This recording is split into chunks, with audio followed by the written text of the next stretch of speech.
In a small resort town in the Sierra Nevadas, black bears and humans live together in a 4-square-mile area. Ma'am, move away. And there's only one man to keep a dangerous situation from turning deadly. Get out of there. Get out. Shame on you. This is the story of Steve Searles. It's his job to keep people safe from bears. Stop it. And bears safe from people. Leave that bear alone, folks. So when someone here calls 911 about a bear, 911 calls Steve Searles, the bear whisperer. All right. What a...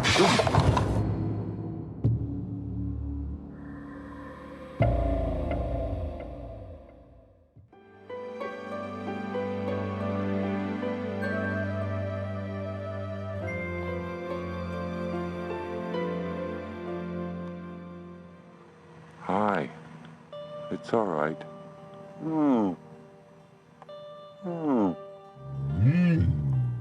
What a great example of a bear. Just huge claws, huge Popeye arms, and that huge head. And now here we are in the middle of town. It's a great quiet time and thoughtful time when you're that close with a bear. It's 7 a.m. in Mammoth Lakes, California. While most people are just rising from bed, Steve Searles is taking inventory of dozens of black bears who make this their home. A bear in our community is seen as a quality of life. When we see a bear go through our front yard, it makes the day better. And this eastern Sierra location is ideally situated for a large bear population.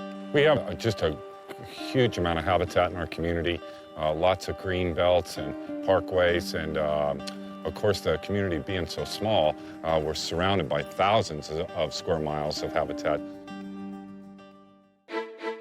Mammoth Lakes is a resort town, a getaway for millions every year. And bears are the most celebrated residents. Both locals and tourists adore them. Wow, you don't see this every day. A bear was eating off of a bush, and so we got to get up really close to it. Up here on the lake, we've actually experienced the bears coming down in the water and bathing and just kind of splashing around. It's spectacular. I never got this close to a bear. What people forget is that these creatures can be dangerous.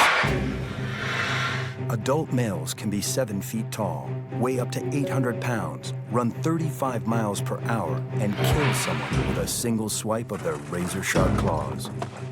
Let's go on out. He's coming. Could a black bear be dangerous? Absolutely. By his own will, he could strike out and hurt someone, or it could be an accident where you have him confined in an area and he knocks you over trying to get away. But for more than a decade, not a single person has been hurt by a bear in Mammoth Lakes. Steve Searles plans to keep it that way. He's a self-taught black bear expert the town has come to rely on to keep bears and people safe. Good morning. Good morning. You stay out of trouble last night? I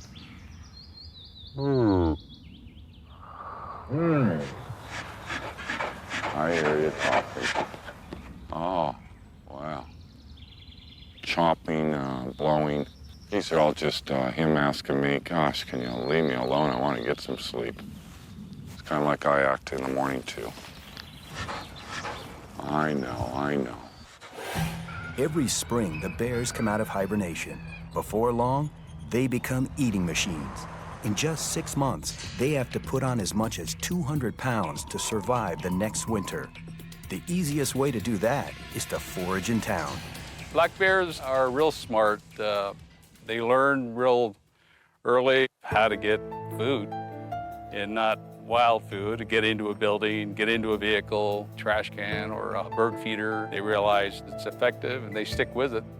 Nothing could be worse, because once the bear learns those bad habits and they spend more time around people, there's a greater probability that something might happen where a bear could hurt a person. In most other towns, bears that get too close to humans are routinely destroyed. But in Mammoth, where the animals are so highly prized, it's Steve's job to keep bears and people apart. and he's come up with some pretty unconventional ways for doing that. As much as I care and love for the bears, I'm professionally mean to them. Get out of there. I will haze or harass them. Let's go. Come on. But it reinstills their natural fear of humans. I know, just back up and we'll be all good. The psychological play that I have on bears and the ability to outwit them, to con them, to scare them, dominate them, if you will. The bears in our community think that I'm the biggest, baddest bear of all. Shut up. No one's sure what the bears think, but clearly what Steve's doing is working. Hold right there. All right, you guys, across the bridge, let's go. Since he started his unique brand of wildlife management in Mammoth 12 years ago, he hasn't had to shoot a single bear. If you're going to shoot a bear for black bear management within a community, that's about the worst failure you could have. Give them some little bit of room to come through. You're going to have another bear come right into that same spot, and you're going to have to start the lessons over again. We like to keep our bears alive and learning. And every year that goes by, the older they get, the more they learn, the easier they are to work with. What a good boy. There we go. Hello. Steve averages 20 calls a week from police and residents. Hi, Josh. The calls range from people afraid of the bears All right, I understand. to people afraid for the bears. He's been there all since yesterday. Since yesterday? Yeah. One of Steve's first calls this spring is about a young male who's spotted too close to a busy street.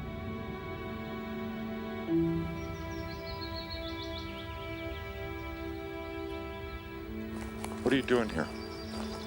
You are way too close to town. What are you doing? No, no, no, no. None of that. Bluff charging is just the same as our communication. We just misinterpret what we're hearing. And the bear's saying, you know, if you could just give me some space, I'd really appreciate it. You're making me feel anxious. You're okay. You're okay. All right. All right. When Steve doesn't know a bear, he videotapes it to add to his catalog. That's how he keeps track of the bears in town each season. Just a beautiful young bear, 18, 19 months old. He's black as an ace of spades with that white patch on his chest. He's just so attractive. And so just give my bears names that I can associate with day or night, and we're going to go ahead and give him the name Ace. You can see that this bear is too young to be away from its mother. It's small, very small, doesn't know the ways of the world. You are way too close to cars and people. You can see the cars in the background going by. He's wedged in a busy trafficked area. Just doesn't have the common sense yet to stay out of predicaments like this. You need to keep an eye on him and babysit him a little bit. Uh-oh.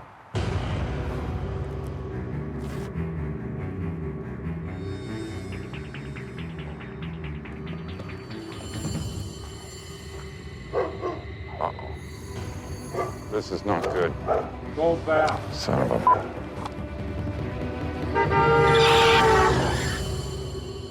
You bad bear. Go on. You almost got hit by a car. Go on now.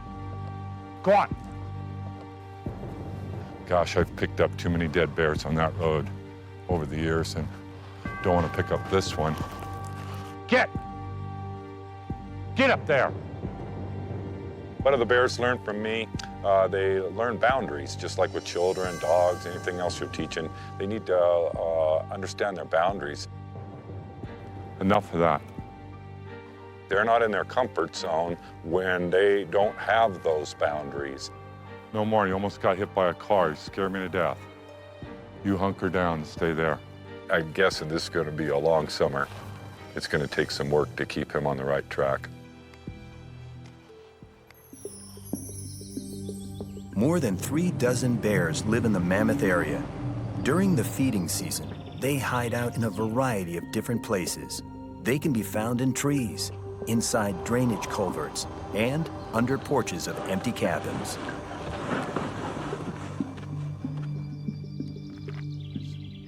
As Steve takes his daily inventory, he not only checks out which bears are in town, but he also monitors their condition. He finds a familiar one he calls Ugly Bear, hiding in a drainage culvert beneath a golf course. I was worried about you. How come you didn't come out last night? Are you hurt? He's a male. We call him Ugly Bear. Big adult bear. I'm about 7 feet from him. Oh, shh. All right, I understand. Dude, I gotta check you out. If you're not in good health, that's bad. It's not like you to not be out. Did you eat something bad? Have you been shot? What's up with you? Your face is just tough to look at, but oh dear. Come on, let's stand up. Can you stand up for me? I'll see you. I don't see any blood or anything. You still look sick, dude. All right. Can you walk? Can you walk?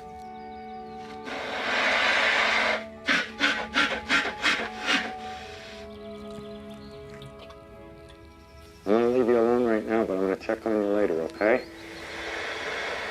I can see that. Now I feel bad for calling him ugly, but looks like something's wrong with him. I don't know what. I don't see any blood. I don't know what's going on with the bear. He might got tapped by a bumper. Could have gotten into bad food. I don't want to push him too hard. I'm going to give him the rest of the afternoon to just sleep. It's part of working with bears.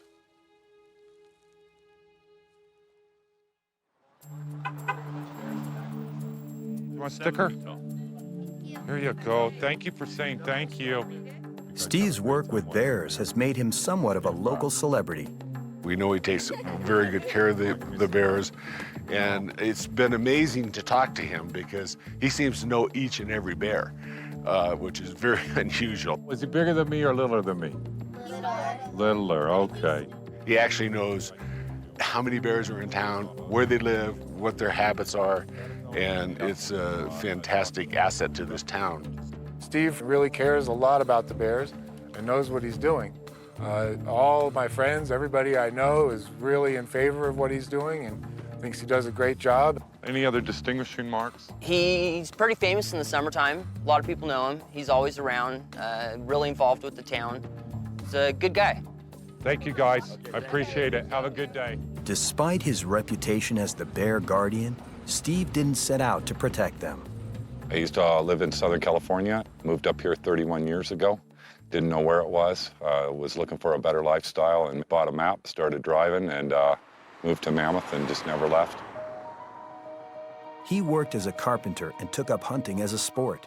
It soon became his full-time job. He hunted everything from ducks and geese to deer, antelope, and, yes, even bears. I hunted all the different species, and being really known as a killing machine here in Mammoth, and probably one of the most successful hunters in the county. Eventually, we had a huge population of bears here in Mammoth, and the police department came to me knowing my skills as a hunter, and they actually hired me to take the life of the bears. Went out and studied the bears and made a rap sheet, a mug book of front and side profile of each one of the bears, and then figured out, who was mating with who, son of who, all that. During those studies, to see which bears I was going to shoot first, I was out at a local dump site, and out there in the middle of the night at 3 o'clock in the morning by myself, and all of a sudden the bears all looked into the dark, and they just moved out, and I was like, gosh, well, what's bugging them?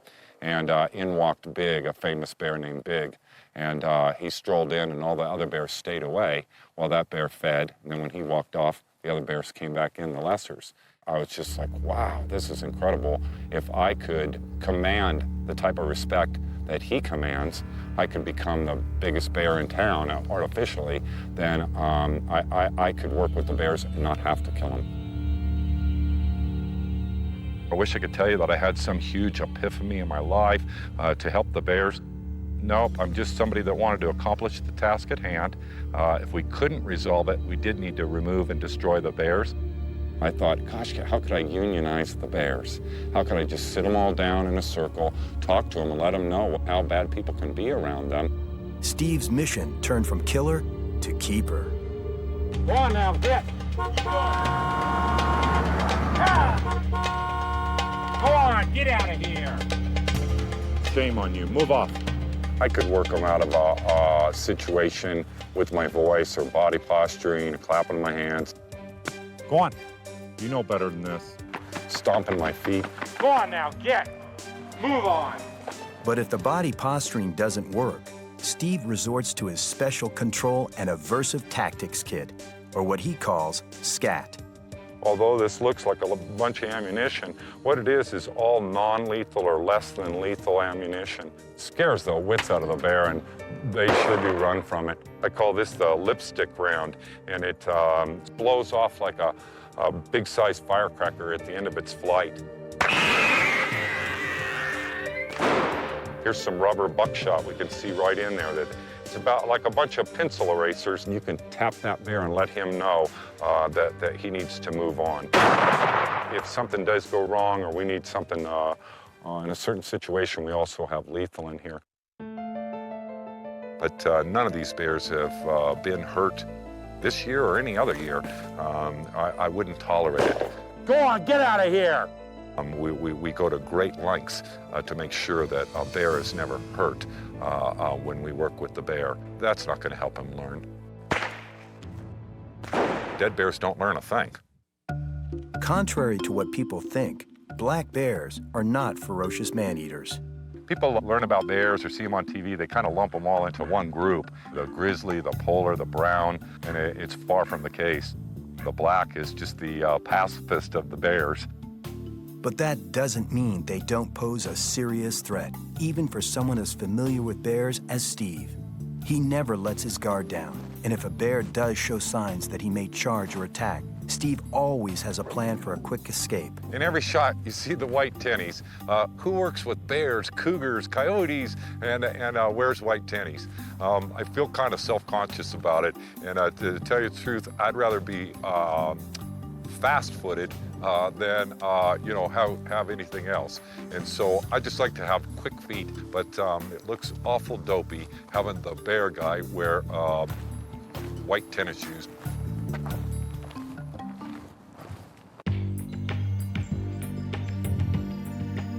By early summer, the bears are in a virtual feeding frenzy. The larger ones have laid claim to the center of town, where they have the easiest access to food. But that can often put them dangerously close to people. 101, Wildlife 1, I'm en route to a citizen's complaint on a bear sleeping at an apartment complex. And if you have an officer that could help me out there, I'd appreciate it. Cover. It's an apartment complex with a lot of families and children there. I have a much higher response and maybe a much higher level of seriousness when children are involved. You'd be a fool not to. He's in the tube right now underneath us. We have a bear living in the pipe. It's been living in there for a couple weeks now, and the kids check the culvert every time they come home from school, and if there's a bear in there, they'll go and get their friends, and they'll all come and bang on the pipe and yell inside the tube and try to hear the bear growl or aggravate the bear in any way that they can. It's fun to them. If you leave the bear alone, he's not really going to bother you, but when it's aggravated on a daily basis, it can be scary. It can get dangerous. I'll just see if the air is drafting the right way with a cigarette, and if it is, we'll go ahead and aerosol him out. I want to put him into the forest and teach him that this is a terrible place to den. Steve's going to deploy his less lethal rounds, but if we're deploying out with him, we'll deploy with some lethal slug rounds, just in case the bear charges anybody. Let's put the bear down if we have to. For Steve, every call is a race against time. If he can't get the bear safely away, the police will be forced to shoot it. We're just gonna try to spray this bear out into the open.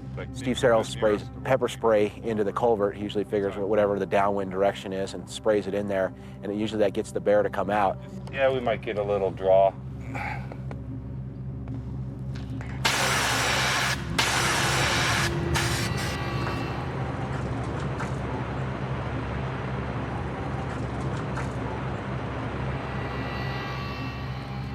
You'll be able to hear his feet on the metal bottom, clink, clink, clink, clink.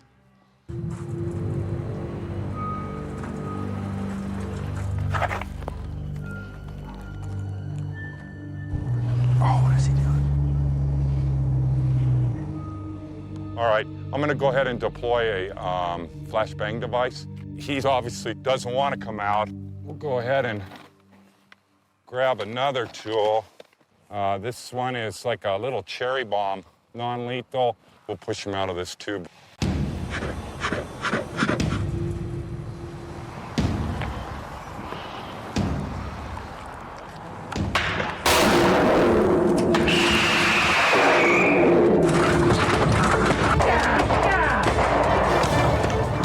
Check it out, there he is. I got him out right away. Let's go do the follow-up right now.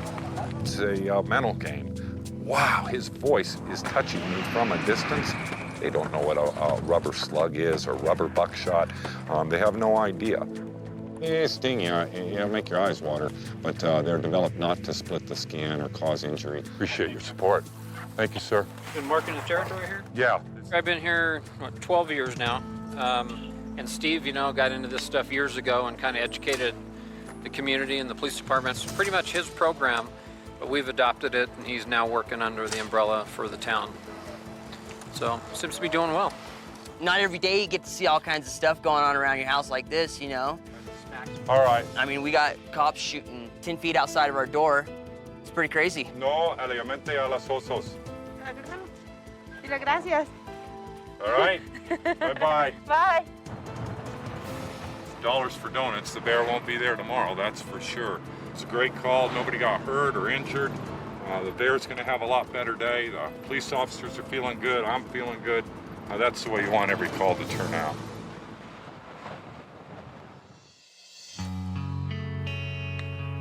In Mammoth, spectacular scenes are everywhere. Yeah, wait till you see this cub. One of the most heartwarming sights is mother bears, known as sows, with their cubs. It's a beautiful little cub. Do you see him?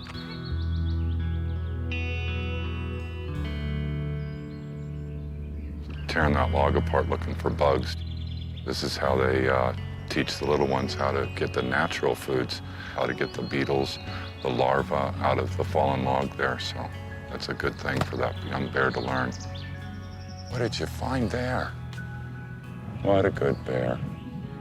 She's a real young sow, smaller, probably 175 pounds.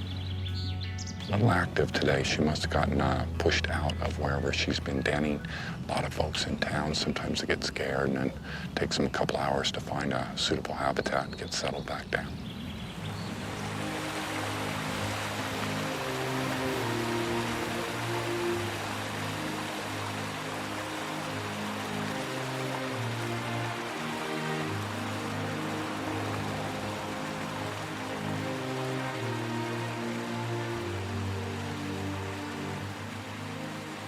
All good so far, and this is what I stand for, this is what I fight for. What we just witnessed, that's what our community believes in. We're gonna leave them alone and let them bed down in the cool of the day. They just had a swim, and so that'll be enough for today, and we saw what we needed to see. Good, healthy bears doing the right thing.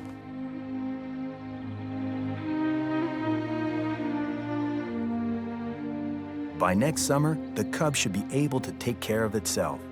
But if it hasn't been taught how to be a bear by its mother, it may turn to people. A bear cub may imprint on people if it's a young enough bear. In those circumstances, then the bear may act more like a pet dog than a wild bear. It's a very dangerous situation, and it's also very unfortunate because you've taken the wild out of the bear. A bear cub that loses its fear of people can accidentally hurt people. En route to 64 Holiday Way on a report of a bear in a house. Hello. Steve gets a call about a bear breaking into a house where a young woman is home Hey, man, alone. how are you? All right, I'm on my way.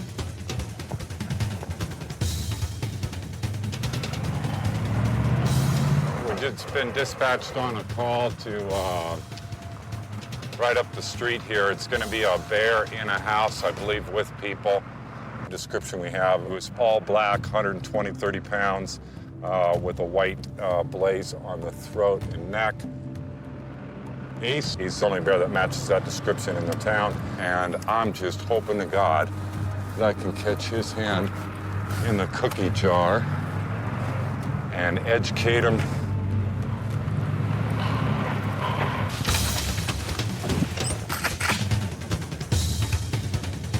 Hey. Ariel's in there somewhere. I gotta find out which room she's in. All right. I just arrived on scene. Of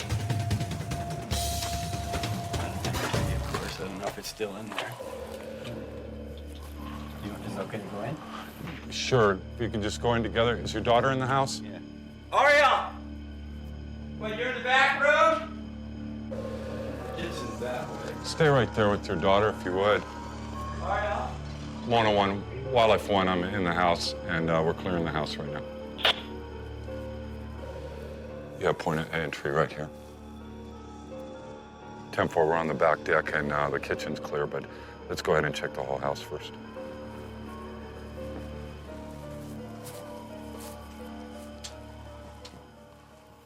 Claire, your house is clear. Could you tell me what you saw? I heard like a clanking in the kitchen, so I was hoping that it was my dad, but it was 3 o'clock, so I kind of figured it wasn't him.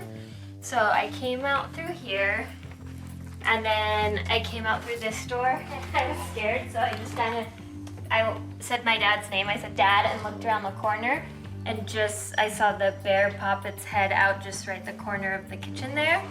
You were right here. So I only came this far because I was afraid to go in there. The bear was looking at you from right here? Yeah. And I was scared, so I ran back in there and I shut the door and it slammed. And so I'm assuming the bear got scared and then ran out. Could we take a look where the bear made access into the house? Yeah, sure. I knew as soon as I saw this, it was a pretty small bear that made access to the house. That window was right next to the kitchen. There's food there, and Ace, being a smart little fella, figured out he can punch that screen out and squeeze through that small window and go inside.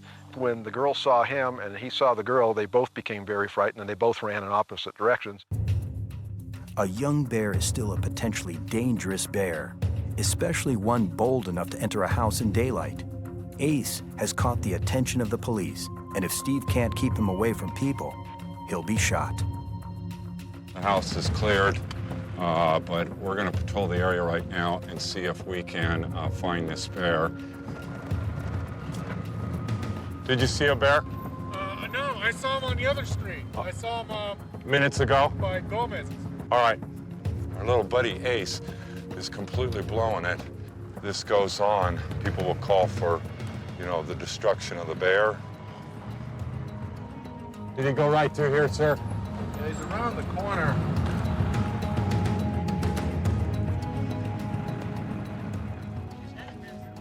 A black one with a white chest? Which way did he go? I don't know. I wasn't here. I see. My wife was. I had my garage open. I run down the hardware store for a minute, and he got in the garage in the trash. So he was just here a few minutes ago? Yeah. All right, thank you. That's what we're looking for. Okay, I don't know where he went, though. Thank you very much.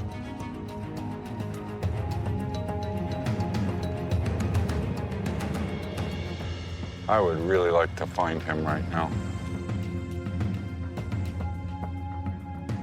Now some time has passed. We certainly can't spank him for what he did a half hour ago. He won't connect it in his mind. And so we're going to patrol a little bit more in the area before we call it off. Hello. Oh, there you go. I'll follow you in. Steve gets word that Ace has gotten into the same home he was in earlier today. This time, a different family member was in the house. When I got here, I saw a bunch of people out in in the driveway, kind of pointing at, well, you know, the bear went that way, the bear went that way. Steve Searles arrived shortly after. Hey, man. Hi. Did he try to come in your house again? Through the same way? A different window. Uh-huh. How long ago did he leave? I called right away as soon as I heard it. Thank you. Steve Searles went ahead and started tracking the bear down. As we got across the street, we saw the bear in between two houses. He's here. You bad bear. You bad bear. Yelling at him hasn't worked, so Steve uses rubber bullets that will startle the bear, not hurt him. It's a psychological game that you're seeing with me and the bear. Everywhere he goes, people are, oh, look at the bear, look at the bear. If everybody said, get the hell out of here, we'd be good to go. But everywhere he goes, people coddle him and treat him nice. He's nice to them and so on and so forth. And busting into a house, you're crossing my line, you know? It's a common occurrence. You know, I mean, the bears live here. The bears were here before we were. You know, we just got to be careful with the way that we treat them because we don't want this kind of thing to happen. They are wild animals. That rubber ball met its mark, and hopefully we'll put a stop to this tonight. Yes, ma'am, we just shot him with a rubber ball, and twice. It's non-lethal, it just looks lethal. Is it a little one, a baby one? It is just a real young bear. He's 17 months old, 18 months old, and he's just as dumb as they come. We'll work with him some more this year, and I have high hopes that we can turn him around.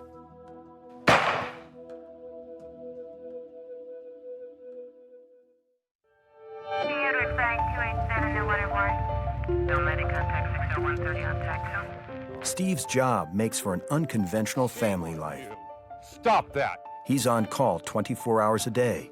You bad bear! But as the feeding season heats up, he's called away more and more. Hello. Hi, Marianne.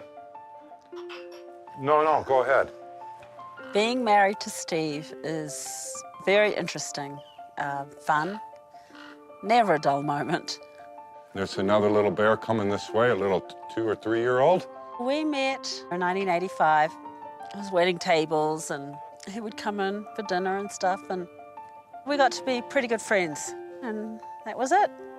My wife is from New Zealand. We've been married for 18 years. I'm just the luckiest guy in the world.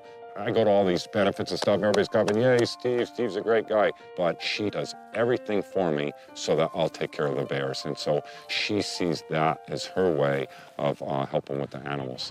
You guys gonna leave the bears alone? All right. He's a good person trying to do a good thing.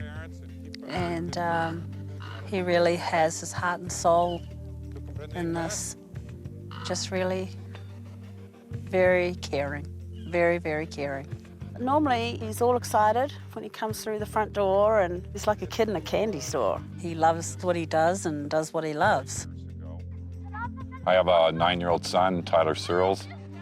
My son sees bears on our porch and in our front yard, and he just thinks that kids live like this. Since he was born, I always have bears, and so he just thinks that it's part of life and doesn't know any different.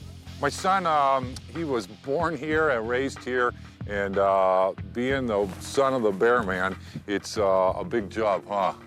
Yeah, everybody knows that I'm your dad, huh? Yeah. Tyler's very proud of his dad. If he wants to follow in his dad's footsteps, yeah, sure. We need to pack up, Ty. Did you take this for me, buddy? All right. And the flashlight too? All right, we're on to the next call, my man. I'm not going to stop Steve from doing what he loves. He would turn into a miserable person. Uh-oh.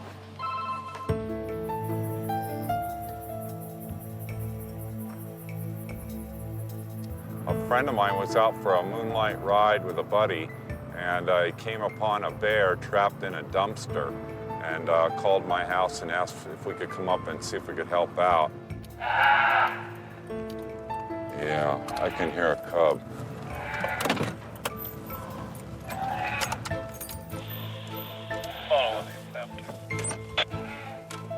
So there's a cub inside here, and mama and another cub are over here in this area. It's the threesome. Hey, how cranky is she? I stood up, I went over here, she started going, That's she good. gave me a little charge. I gave her some room. And so we just been waiting for you to show up. With these metal sides, it's a perfect bear trap. The bigger bears, they can pull their way out, but it's a real bad thing for young bears. Hello, you're okay. You can see that she's a little bit stressed and she's protecting that one cub and she's gonna stay around till this one gets out. As the minutes pass, the cub's cries grow more frantic and the mother more agitated. Just back up a little bit and let me grab this ladder.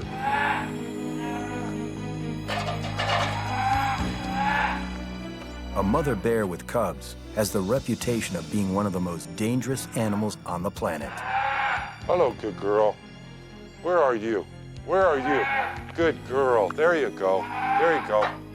Let's go. That's all right. Go on. Most black bear attacks come from an anxious sow defending her young. Can you put a light on her, please?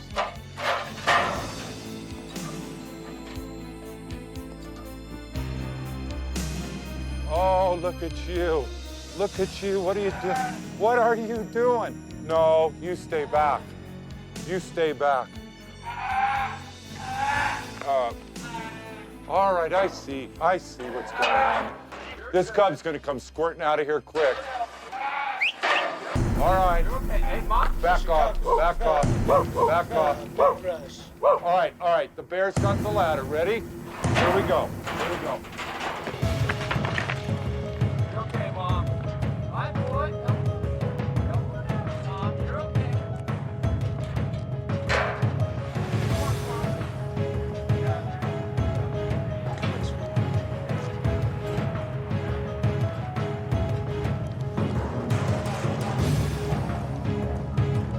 It's okay, baby.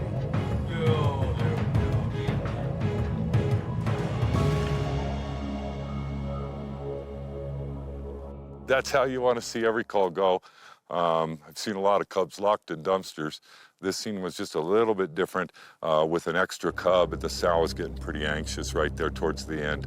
But as I started putting the ladder down in there, the bear started pulling on it to come on out. So he wanted out in the worst way, and through a little help from a friend, it all turned out good.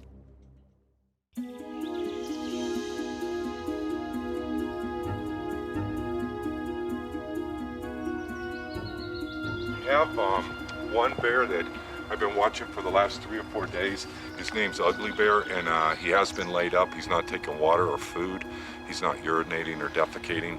I don't know if it's something that he ate or maybe been hit by a car or something like that, but from this angle, he doesn't look like he's in distress or anything like that. The sun comes up, they have to take cover. There is a lot of people in this area. We're kind of geographically in the middle of town, so it's a tenuous thing. Yes, sir, thank you. The manager is only worried about the people that walk by here and that they might bother the bear or see him or tease him. What do you feel like doing, Sarge? I think we maybe should try and get him to move or something, although it's pretty unusual for one of these bears to bed down in a spot like this. We don't see it too often. You got a good point. You know what, let me just test his metal. I'm just going to walk over to him, see if I can ID him. You want me to grab a shotgun lethal just to back you, or are you... Sure, good precaution is a good idea on every call. Hey, buddy, what are we doing this morning? What are we doing? Boy, you got a big head. Are you okay? Are you all right? See that big long lip? That means he's getting pissed off. It's all right. I like you, Ugly Bear. I do. What a... Oh, come on.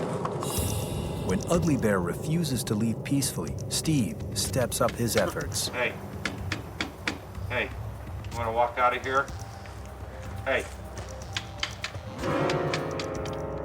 Hey, he's coming this way, Steve. To us? He's coming this way. Hey, you guys. Let's go. Are you sick? We do have some people in the area. We'll all go easy now. And I'm going to give him just a little bit of... Come on. Let's get out. There he goes. Go on now. Go on. Yeah. One. Nice. Yeah, it looks like he's walking okay. He looks to be in good health. We've been watching him for 3 or 4 days in bad health, and other than being at the wrong place this morning, it looks like he's going to be okay. So we'll monitor him for the rest of the day. Crazy. While we were asking a lady to move out of the way, she's reporting a second bear just 100 yards from here. We're going to walk over there and take a look at that. Can you crawl up there? How did you know he was up there? He's been there since yesterday. Since yesterday? Yeah, they're always up in this tree. They are? Wow, look at him. All day yesterday, you knew he was up there. We should have called you. Like a caddy. The same bear, huh? I think so. All right. He's different. He looks smaller than the one yesterday. He does? He does, yeah. Was he sleeping in the same spot? No, he was on the other side. And then I checked, like around dusk, and he was gone. So I think this is a new one. All right. You know how they found out that he was up there yesterday? He urinated when somebody walked by. They did. They're taught all their lives to climb a tree in fear. Well, so that's- he's showing respect to the people. With your guys' permission, we're going to let him sleep up here today. With all this attention, he'll be gone in the morning. He's cute.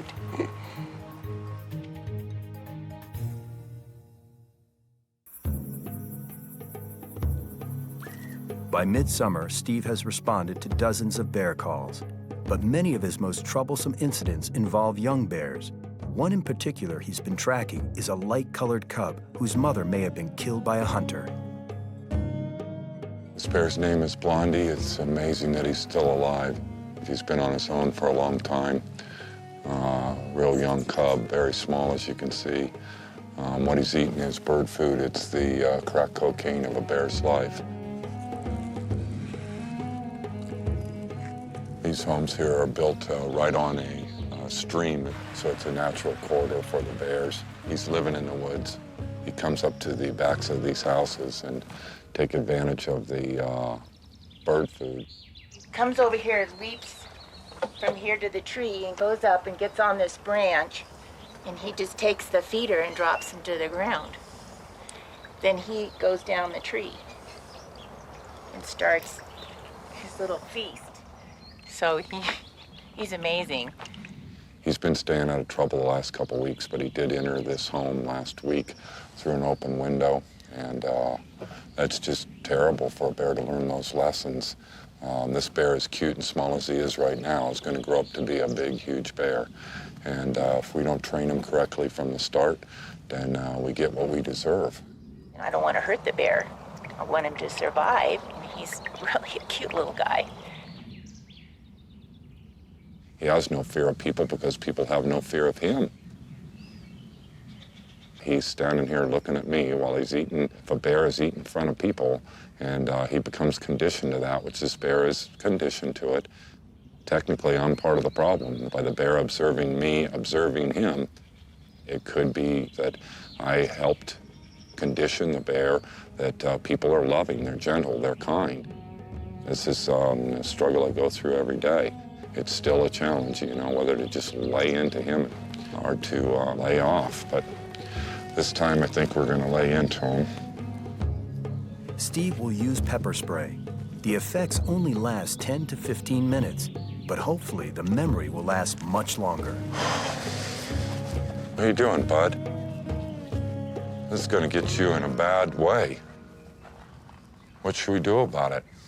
Huh? What should we do about it? It's you and I. What should we do about it? I'm glad you're alive. What are we going to do about this?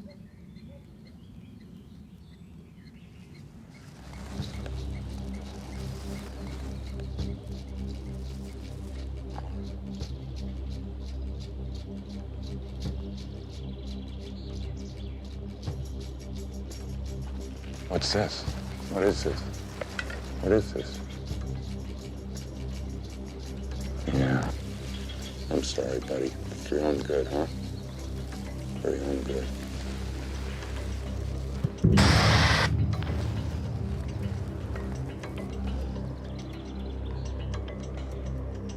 What was that? That stinks, huh? So none of the pepper spray got in his face or in his nose. The bear is analyzing us, analyzing the decision, the noise that he just heard. I should have thrown the can at him.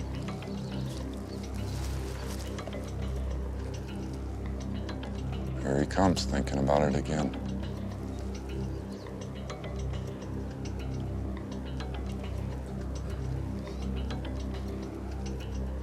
Hi, Blondie. That stuff stinks, huh? Come over here and I'm gonna give you a whole snootful. We can smell the pepper spray, it's still in the air.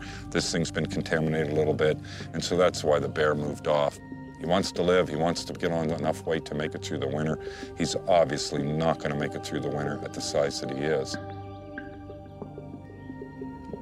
Blondie, just like Ace, just mischief that could lead in the future to the destruction of the bear. If they don't learn the lessons of staying out of houses, you need to curb your behavior, or it could lead to bigger problems. Toward the end of summer, Mammoth Lakes, California is jammed with tourists and black bears. It's just awesome. For the tourists, foraging bears are a form of entertainment. No closer. But for the bears, late summer triggers a desperate search for food before winter draws near.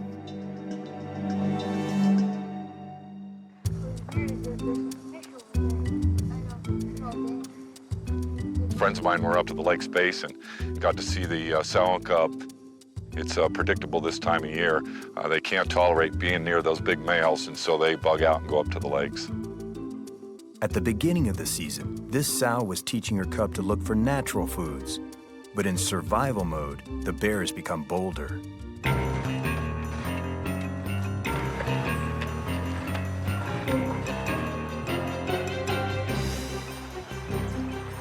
This is a classic example of what you don't want with bears. A young mother with some difficult habits teaching her young.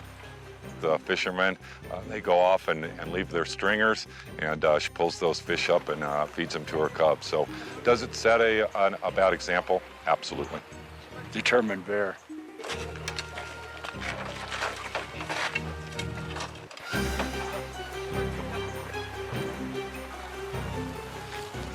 Oh, yeah, I had one almost 2-pounder.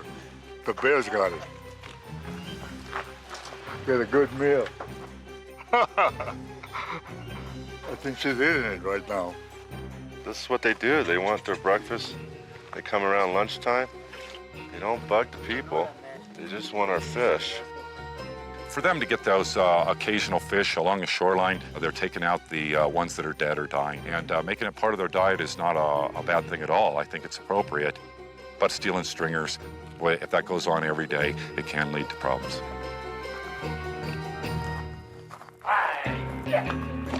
Yeah.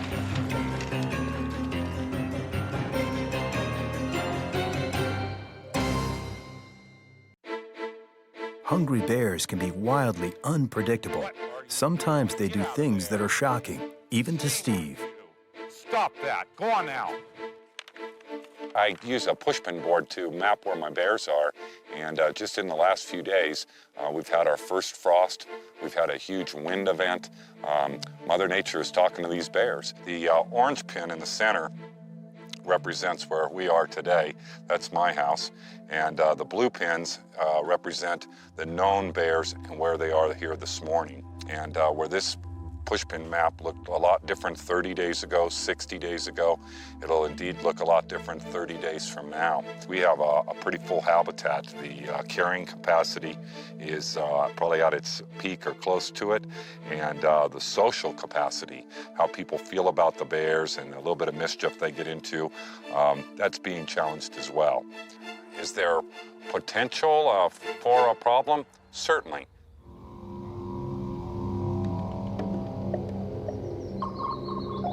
While out on his regular rounds, Steve tracks a large bear moving through town. A lot of homes around here, a lot of folks. And the bears search those areas out, and I search those areas every day. And we rolled up on them, no harm, no foul, and we'll go take a look. The bear heads towards a culvert, then suddenly takes a dangerous detour towards a nearby house.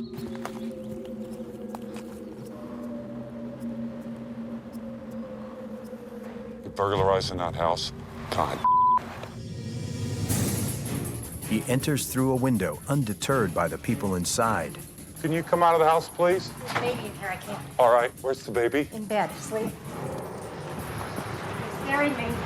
There's a baby right here. A wild bear who feels cornered in a confined space like a house may react out of fear. Get out of here! Get out of here! And the outcome could be deadly. You bad bear! Get out of here! Steve drives the bear out the same way it came in.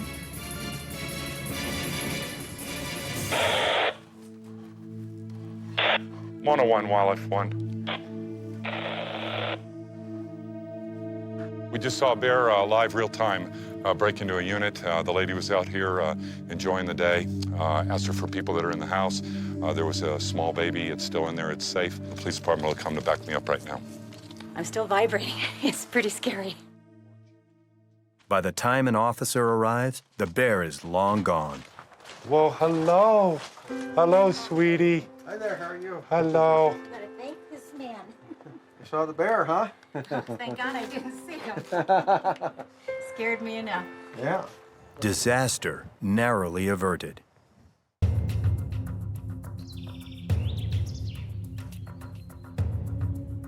But the most reckless bear this season is Ace. He's almost been run over by a car. Broken into the same home twice. And been shot with a rubber bullet after stealing a bird feeder. And Steve has gotten another call that the little bear is at it again. It's trail mix and gummy bears, the attractant this time. They eat such a huge volume of food. That's all they do is eat.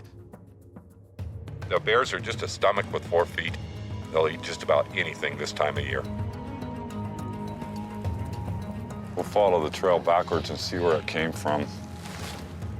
We got 3 here, 4, 5, 6, 7, 8, 9. A bear wouldn't walk very far with such a prime treat, so I'm guessing he got it real close to here.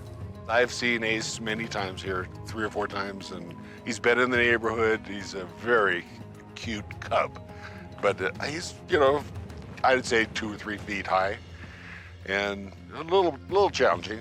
Yeah, I'm guessing he came right through here and got into this property here. Well, either a cub got in the car or a dog. That little black bear been around here again? Yes, ma'am, he was here just a little bit ago. Have you seen him? Well, we've seen him earlier, but not today. Not today? Living in Bear Alley, we get to see the bears quite often. They come right through from the mountains on the other side of our subdivision, and they come right through between our houses. He just got a 12-pack of trail mix and gummy bears. We're used to them. We understand they're to be observed. We don't try to go near them. I mean, we definitely know that this is not Disneyland where we live. This is a real place. We need to put a stop to it. Oh, yeah. He's gonna get hurt or killed. Yeah. And just give me a call, even if he's not doing anything wrong, and I'll come over and professionally be mean to him and reinstill his natural fear of humans. This has gone on for, you know, a month now. Yeah. And we need to put a stop to it. Oh, yeah. It's sad. It really is. Bears, I guess, just do what comes naturally to them, and if they can find food, they find it wherever it needs to be, and if it's in a car, that's where they go get it. But unfortunately, that's not acceptable to the people who might own the car. Ace is already too comfortable around people. So much so that city officials, like Councilman Skip Harvey, are concerned about what will happen when he gets big. Ace is actually in a position right now where if he continues his behavior as he has in the past, we're going to have to make a decision on whether or not he can be coaxed to go back into the wild and live like a bear should, or whether he may have to get an order to take him out. With mounting pressure on Steve to get Ace under control, he follows the gummy bear trail, hoping to find him. There he is. I just want to catch him and kick his ass again and see if we can improve his attitude around people. Let's go up there.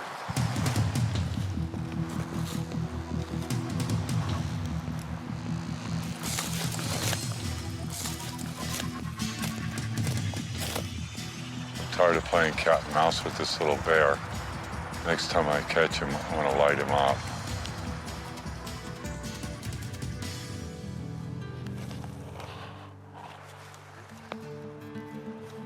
We love our bears, but when they become criminals and start breaking into houses and put human life in jeopardy, then we have to take that into consideration and take the proper action to resolve it.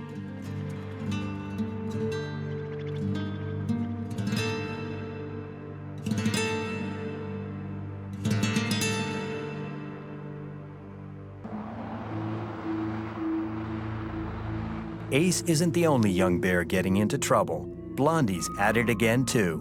Okay, thank you, and we'll be en route. He's back stealing food from the same house where Steve caught him just a few weeks ago. And I don't know how he got up. Yes, ma'am. Is he up there now? He's laying on the deck.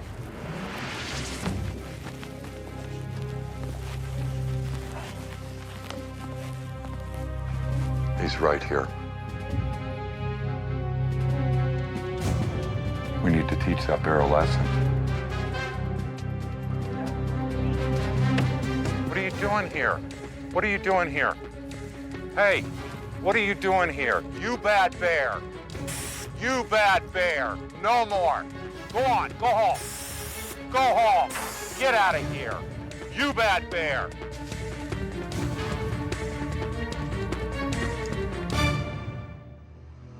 Don't like to spray bears like that. You can see that it painted the bear red.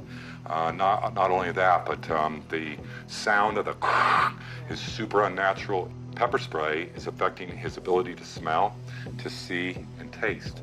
I couldn't take him to a closer point of doom and disaster and potential death in his mind. All of the things that he relies on for life have been shut down right now, and that's part of my job is cruel to be kind, to educate that bear that this has got to stop. That's why I sprayed him point blank in the face. I think that the very best thing is what we did. Teach that bear a lesson. Stay away from people. They will entrap you. They will run you over with cars. They will be kind and cutesy with you and then call the police or call the Department of Fish and Game. So I'm always reluctant to use that much pepper spray on a bear. I know how bad it hurts them for 12, 15 minutes. But I think that in hindsight and looking at all the information that we have, it was the very best thing I could have done. We'll take a look at the steps that these people have taken to alleviate the problem. The tree here that makes access to the second-story deck has been wrapped with sheet metal to stop the bear from climbing the tree that makes access. The second thing that happened is the bears were using these rods that are structural to the deck. They were using it as a ladder system to get up on the deck. The homeowners have gone to even greater length and yesterday installed wraps, metal aluminum wraps on all these posts so that the bear can't get traction on the posts.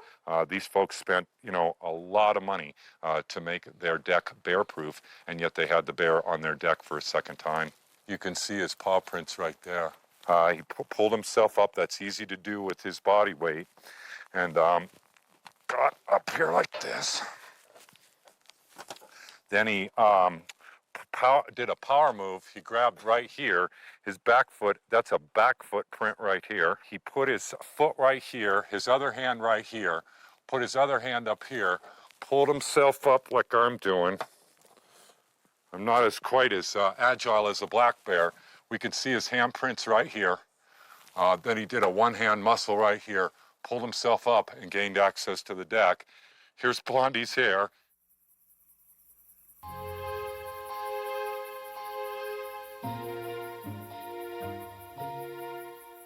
always kind of hurts my feelings. It's a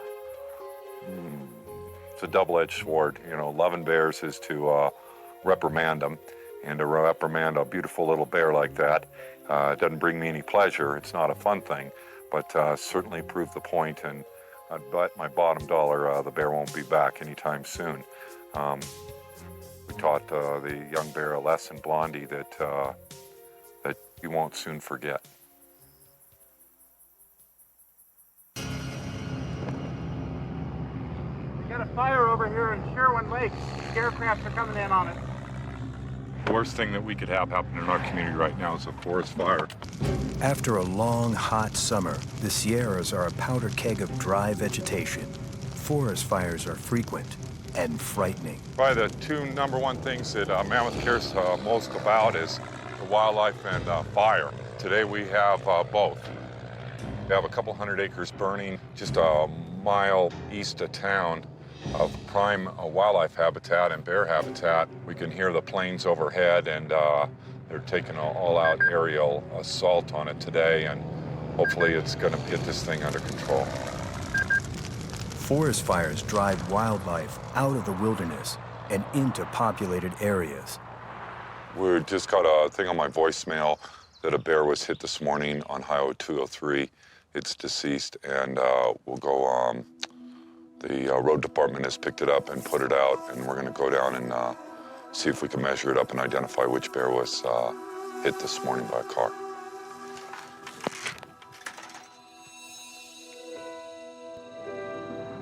It's gonna be right down here in the town yard, and we'll try to take it off their hands and treat it with a little bit of respect.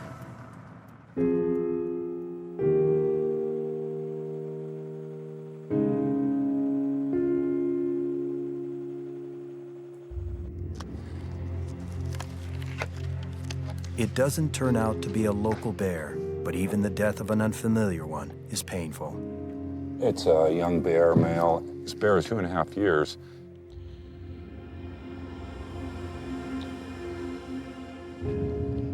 Out in traffic, and paid with his life this time.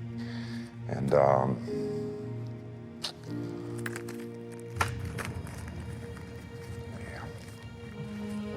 there's nothing more we can do for this bear except treat him with some respect and put him out in the forest. And we'll go ahead and take possession of the bear at this time.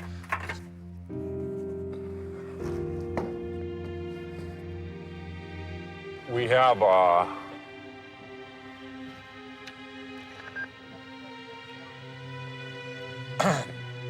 at the landfill, we have a pit for dogs and cats. I don't like it. I don't like the wild bears going in there or any wild animals. And so I put them out in the forest and do it my way. And we'll say a prayer and put this guy out, let him return to the soil.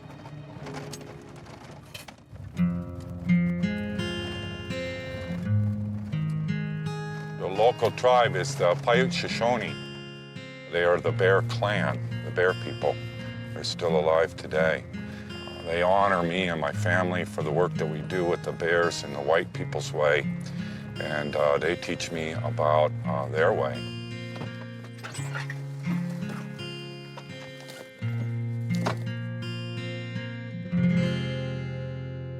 This is sweet sage.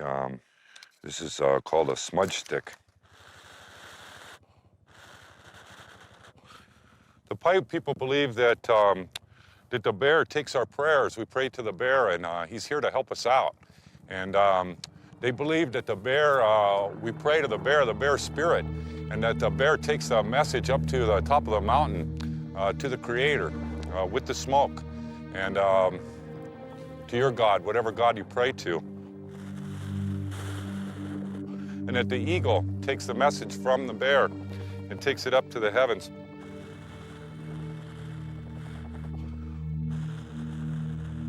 We might be thankful for another day that we have here, for the water we drink, for the air we breathe, for the food that we have, for the winged ones, the ones that hop, the ones that crawl, the four-legged, the two-legged.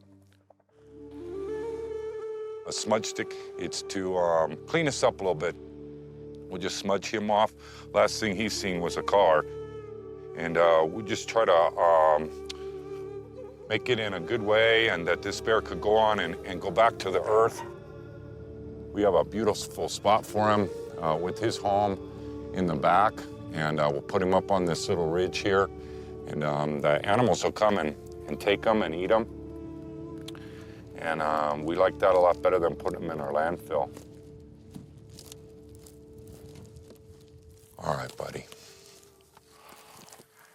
Doya, doya, quina. Doya, doya, quina. All right, buddy. We'll see you later.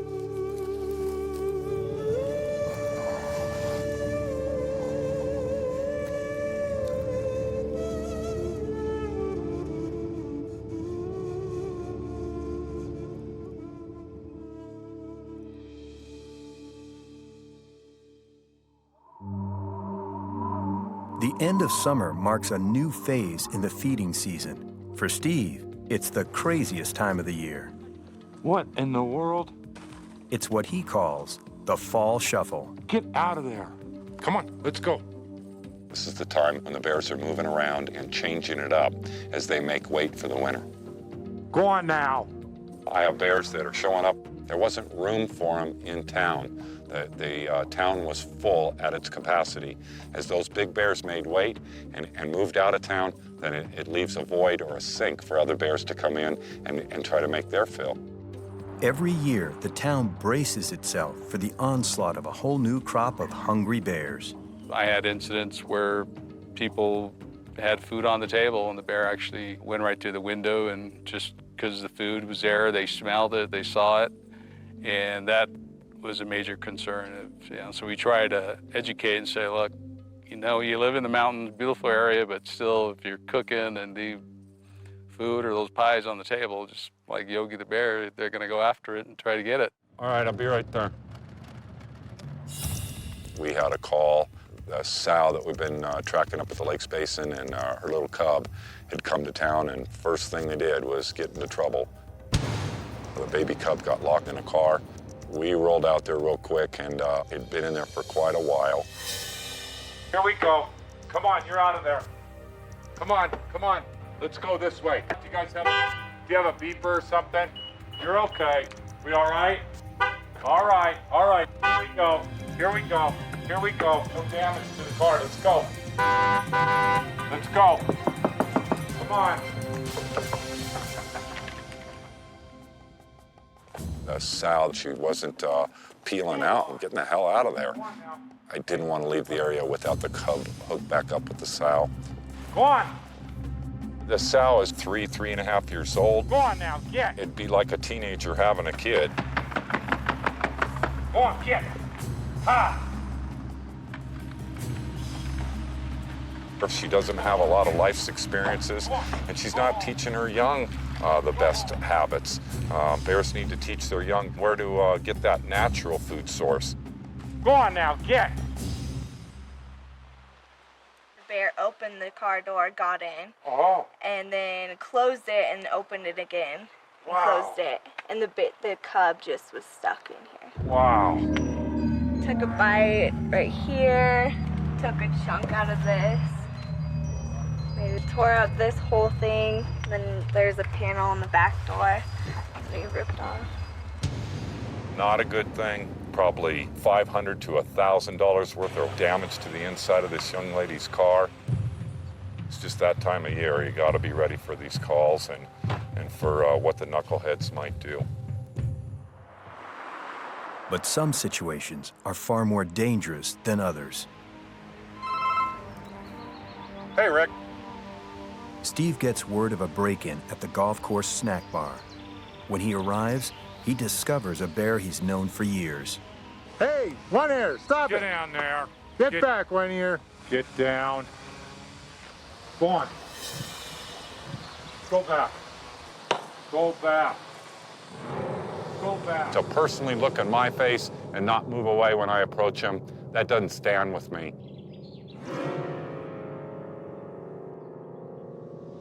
Go back.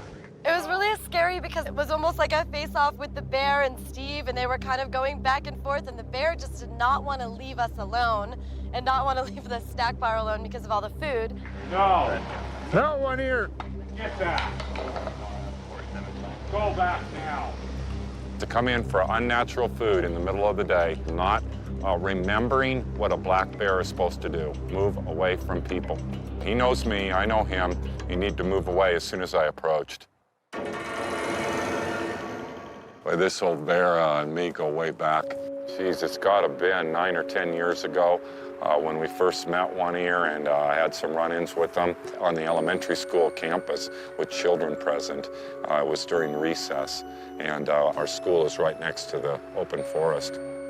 It really crossed my mind that if I was going to do bear work and be seen responsibly within the bear community, that the proper thing to do was shoot and kill one ear just for being on the campus. He was a huge adult male with his ear bitten off from fighting.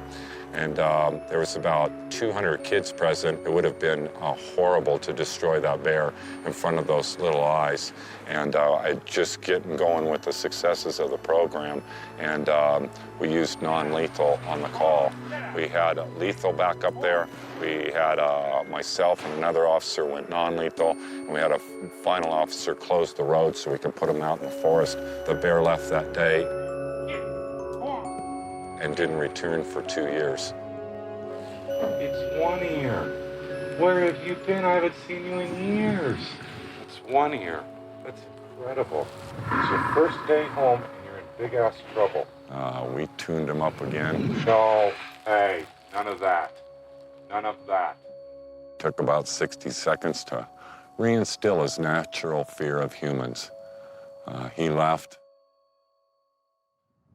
No more. No more. Today, One Ear is showing no sign of leaving. He's backed into a culvert, creating a face-off with Steve. It's just not typical being a bear acting like this. I'm 8 or 10 feet from him, and he's just sitting there looking at me. He wants what's behind me, so it's a standoff as long as I'm here. Never seen anything so rude. No more. No more.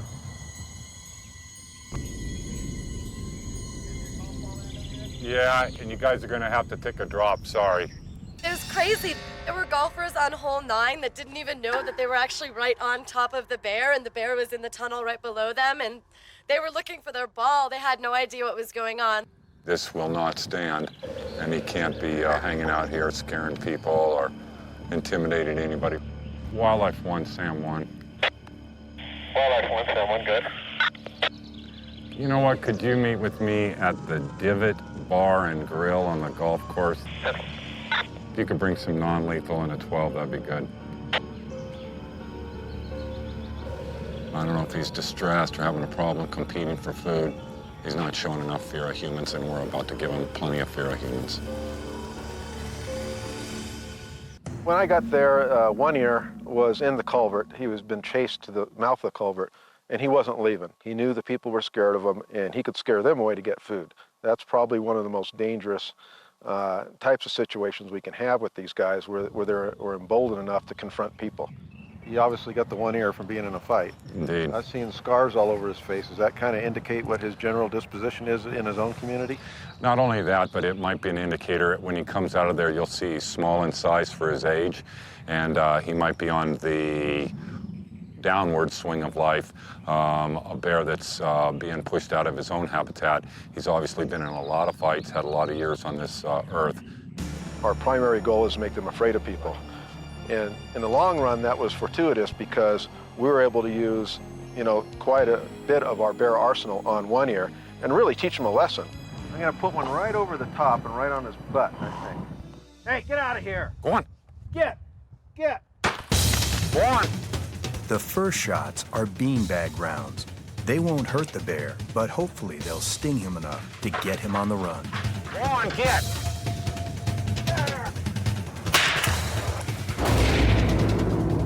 Steve follows up with a loud but harmless flashbang device.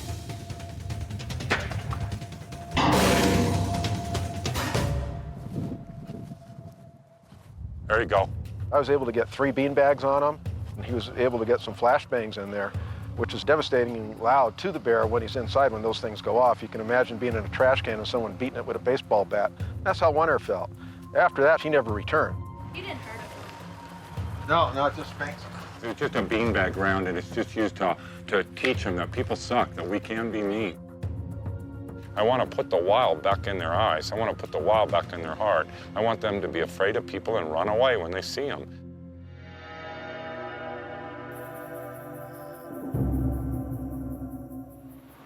I rarely get to be with the bears in a no harm, no foul setting. It's always, responding or tracking or doing this or doing that. And I'm tired. I got a bunch of brand new bears, none of the old push button bears that knew the ropes. When I get this tired, sometimes I'll go out and find a bear and just be with them and just try to re-energize them. Steve finds a familiar old bear under the porch of a vacant cabin. There's no need to drive him out since no people are present. Hello. I haven't seen this bear in 2 years. It's half nose. I didn't expect to see him here.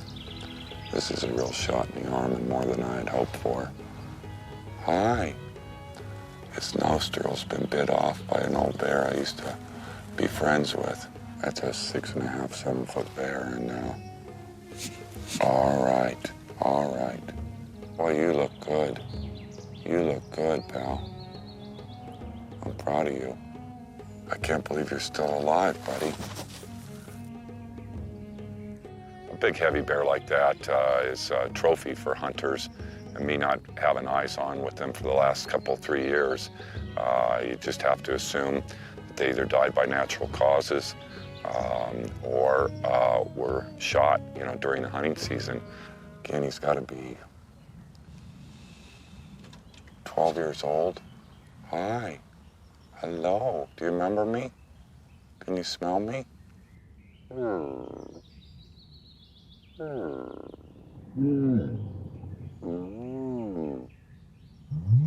do remember, huh, Half-Nose? You do remember, huh? This is the relationship that I have with some bears. I've worked with that bear and probably spent 60 hours of time with him at that close proximity in his life. Did it lead to him coming closer to people or becoming habituated or conditioned to people? Actually, the opposite. He hasn't been in town in years. We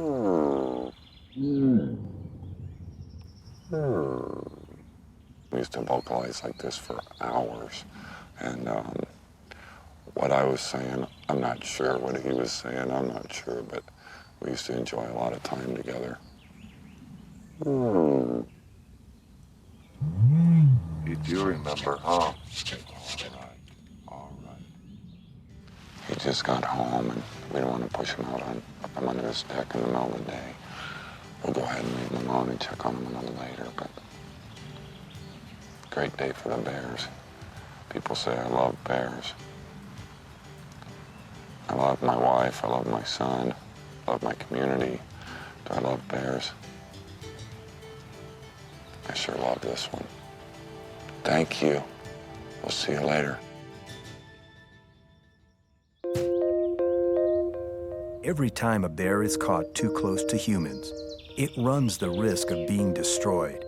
One of this season's repeat offenders has been the young bear Ace. After disappearing for almost 2 months, he's back, bigger, bolder, and living on borrowed time. It appears Ace has gone in through an open sliding glass door, went in the kitchen and helped himself while the homeowner was working in the garage.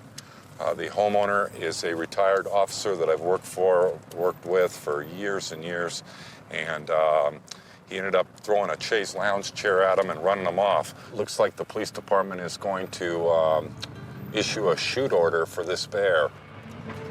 It's a coin toss on which way this could go.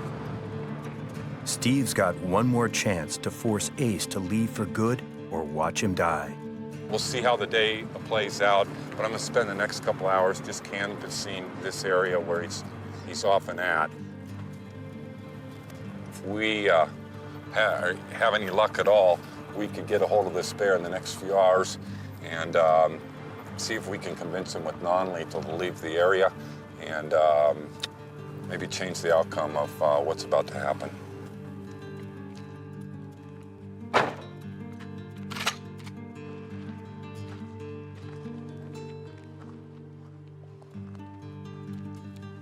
There's Ace's rear footprint. There's his front footprint. Absolutely the same bear.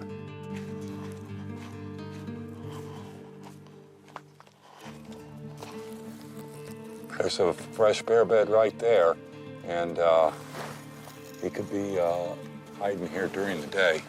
We'll keep an eye on it.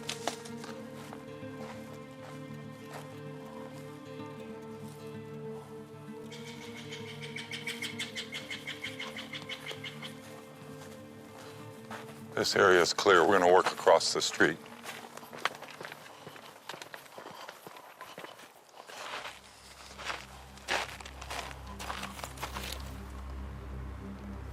All right, we're clear.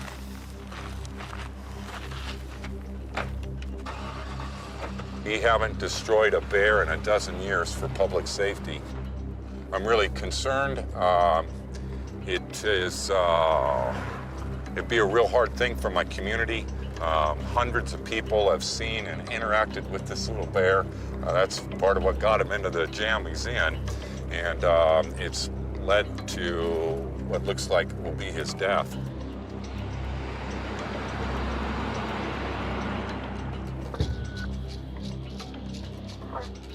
You know, as a chief here in Mammoth Lakes, my primary responsibility is public safety. And when a bear habitually breaks into homes because that's where he's learned to forage for food, that bear becomes a public safety bear. And I'm not willing to compromise a human life to save a bear that habitually breaks into homes and has confrontation with humans.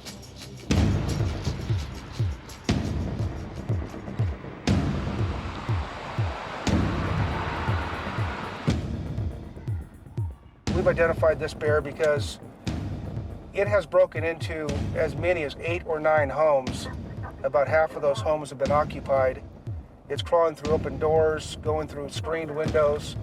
And traditionally, once humans have confronted it, it leaves right where it came in at. But the fear is that a human being gets between that bear and his exit point, and that is when we're going to have a major problem with this bear.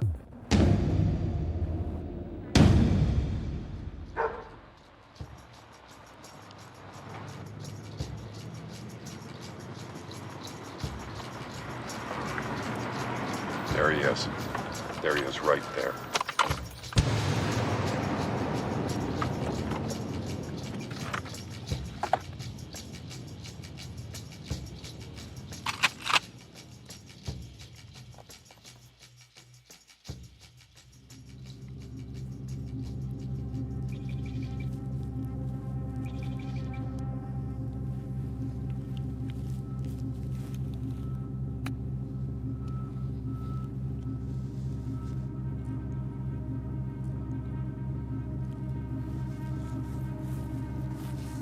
What are you doing?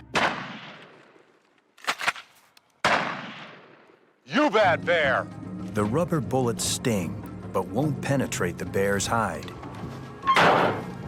Let's go find him right now.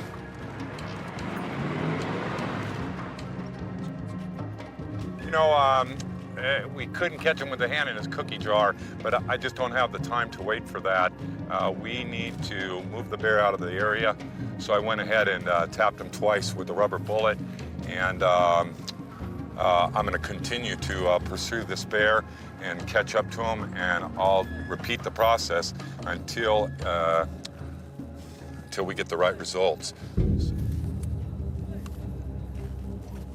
The thing is, when he goes in the forest, we never haze him, we never harass him. That's how we applaud him for good behavior. Today, with a shoot order on his life, if I catch him just right out in the forest, right behind and close to these homes, I will take extra measures to move him even further through the forest. And so it's not my typical way, but this isn't a typical scene.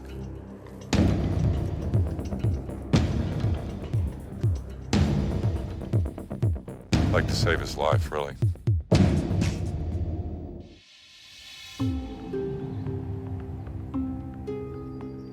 For more than a week, there's no sign of Ace. You didn't see him today. No, I haven't seen him, and All I'm right. sorry, but I know we had 3 police officers come through the other night with their guns. Did you see a bear go through here? All right. Then Steve gets word Ace has been spotted. He responds as fast as he can, still hoping to save the little bear's life by driving him out of town for good. I'm not mad at the bear. I'm not mad at myself. I'm not mad at the police. I'm not mad at my community. It's nobody's at fault. It's still an unpredictable thing and something that just doesn't come with exact answers. This is where we need Knob Hill. There he is, right here on your right.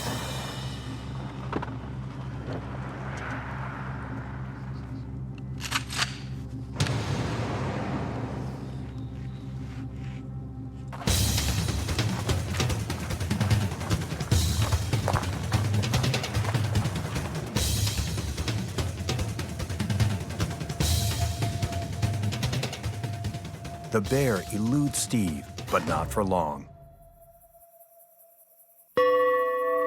You bad bear. He's directly above us, about 40 feet above my head. Now we are in a controlled situation. He can't run off. I'm going to go ahead and set him up. As soon as the cars are gone, he's going to come down that tree as fast as he went up it. And I'm going to set him up and light his fire right there at the bottom of the tree. So that's my plan. But at least he climbed the tree and fleed his natural instinct. That was correct. So that's a positive thing. And all the time we've spent with this bear, he's never climbed a tree. We are putting the wild back in him, but we'll just see what happens. The stalemate moves from early evening and into nightfall. Finally, Ace climbs down. It's too dark to hit the bear with pepper spray. So Steve prepares a flashbang device. He hopes the powerful blast will be enough to scare the bear off for good. You bad bear. Go on, get out of here. You bad bear. Mono 1, Wildlife 1. Wildlife 1.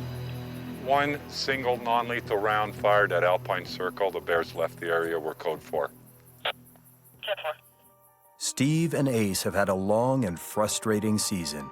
With winter on the horizon and a shoot-to-kill order still in effect, Steve can only hope that this most recent and loudest confrontation will be their last.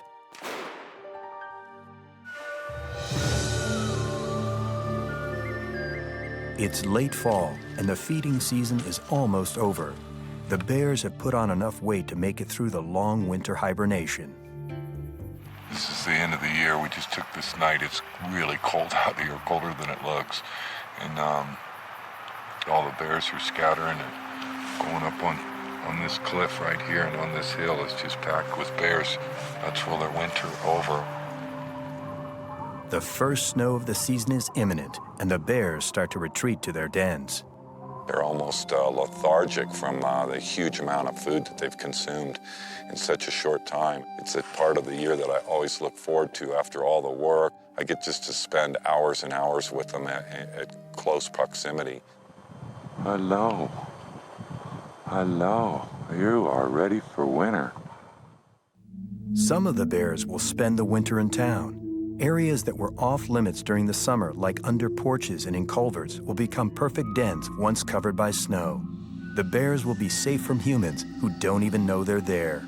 They're buried under the snow. There's no light. They don't eat. They don't hydrate. They don't defecate or urinate for 6 months.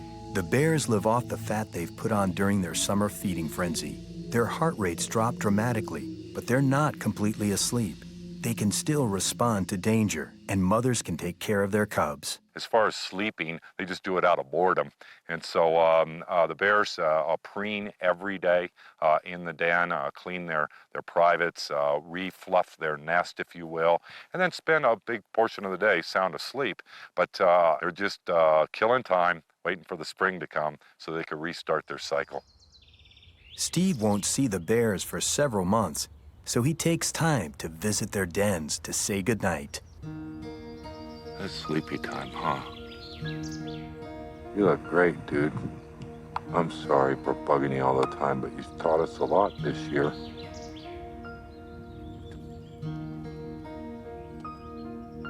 Hi, ugly bear. Hi, buddy. Looking a lot better. He was sure sick there for a few days, but he's doing good now. He's not gotten any trouble all summer long.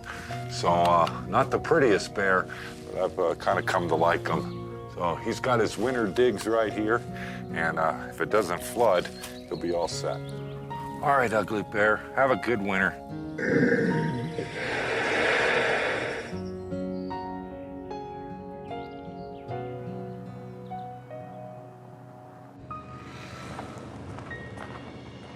The last time Steve sees the sow and cub who caused so much trouble earlier in the season, they're headed away from town.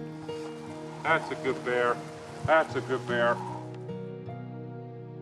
And it looks like the wild bear One Ear is nowhere to be found and has retreated back into the mountains. It just can't be a better example than One Ear. It makes me smile because I've gone through this with him, 5 times over 10 years. Go on, get. Go on, get. I get close to killing him, and then we use non-lethal and catch him red-handed. Every single time, the same results. And within days, he leaves the area, and to this day, we haven't seen him again. As for Ace, the marauding youngster who faced a death sentence, Steve hasn't seen the little bear for almost a month, and that's good news. Ace, about 3 or 4 weeks ago, I wouldn't give you a nickel for him. It looked pretty grim for him. I thought that he was just incorrigible, but right now he's staying the heck out of trouble. I've looked everywhere to try to find that bear. As a bear worker or wildlife worker, some answers I'll never know, but I really hope and look forward to seeing him in the spring. After the busiest bear season in Steve's 12 years on the job, winter finally blows in. With the bears in their dens, Steve can finally get a good night's sleep, at least until next spring, when the Mammoth Lakes bear cycle starts up again. Who are the bears to me? They are the opposite of everything that's wrong in our society. They lead by example. They're total gentlemen. They're so forgiving. They're so live and let live. They're willing to share that with me, and boy, I just love them for it. The bears are back in town. Boy, you're huge. They're not only huge, they're hungry. He's eating a ton of grass. With tourists flooding into the area as fast as the bears. We have probably several hundred people there right here. There's a bear there. Collisions are imminent. It's up to one man to keep bears and people safe from each other. Go, man, go. There's a golfer right there. Steve Searles. One-on-one. Nobody knows the bears like he does. Okay. Get out of here! This season, a massive bear challenges Steve. Knock it off. Enough of that. Another leaves him shaken to the core.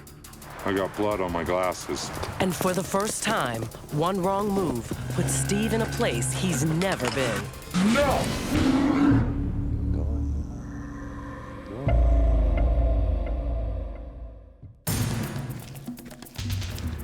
Black bears are some of the most imposing creatures on the planet. They can tear the door off your car and not even break a sweat.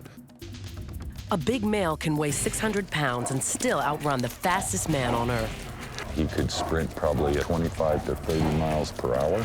They can scale trees, swim great distances, and sniff out food 3 miles away. Black bears can smell through a cooler that's locked inside of a car that's parked inside of a garage. In Mammoth Lakes, it's easy for bears to find food. There's fish and lush vegetation. It's a wild bear paradise, with one exception. They must share the space with more than 1 million tourists a year. The potential for conflict is great. It's Steve Searles' job to keep things in check. Get out of here! You bad bear, get! So as far as the job goes, I'm a really lucky guy, and I have a unique job, but it's just, you know, it's the yin and yang of life, and I have to be the judge, the jury, and sometimes the executioner. Don't like the third one, and so it's best to do a lot more of the other two. The more proactive I am rather than reactive, the better results we get. So I work a lot of hours, and I'm out here every day.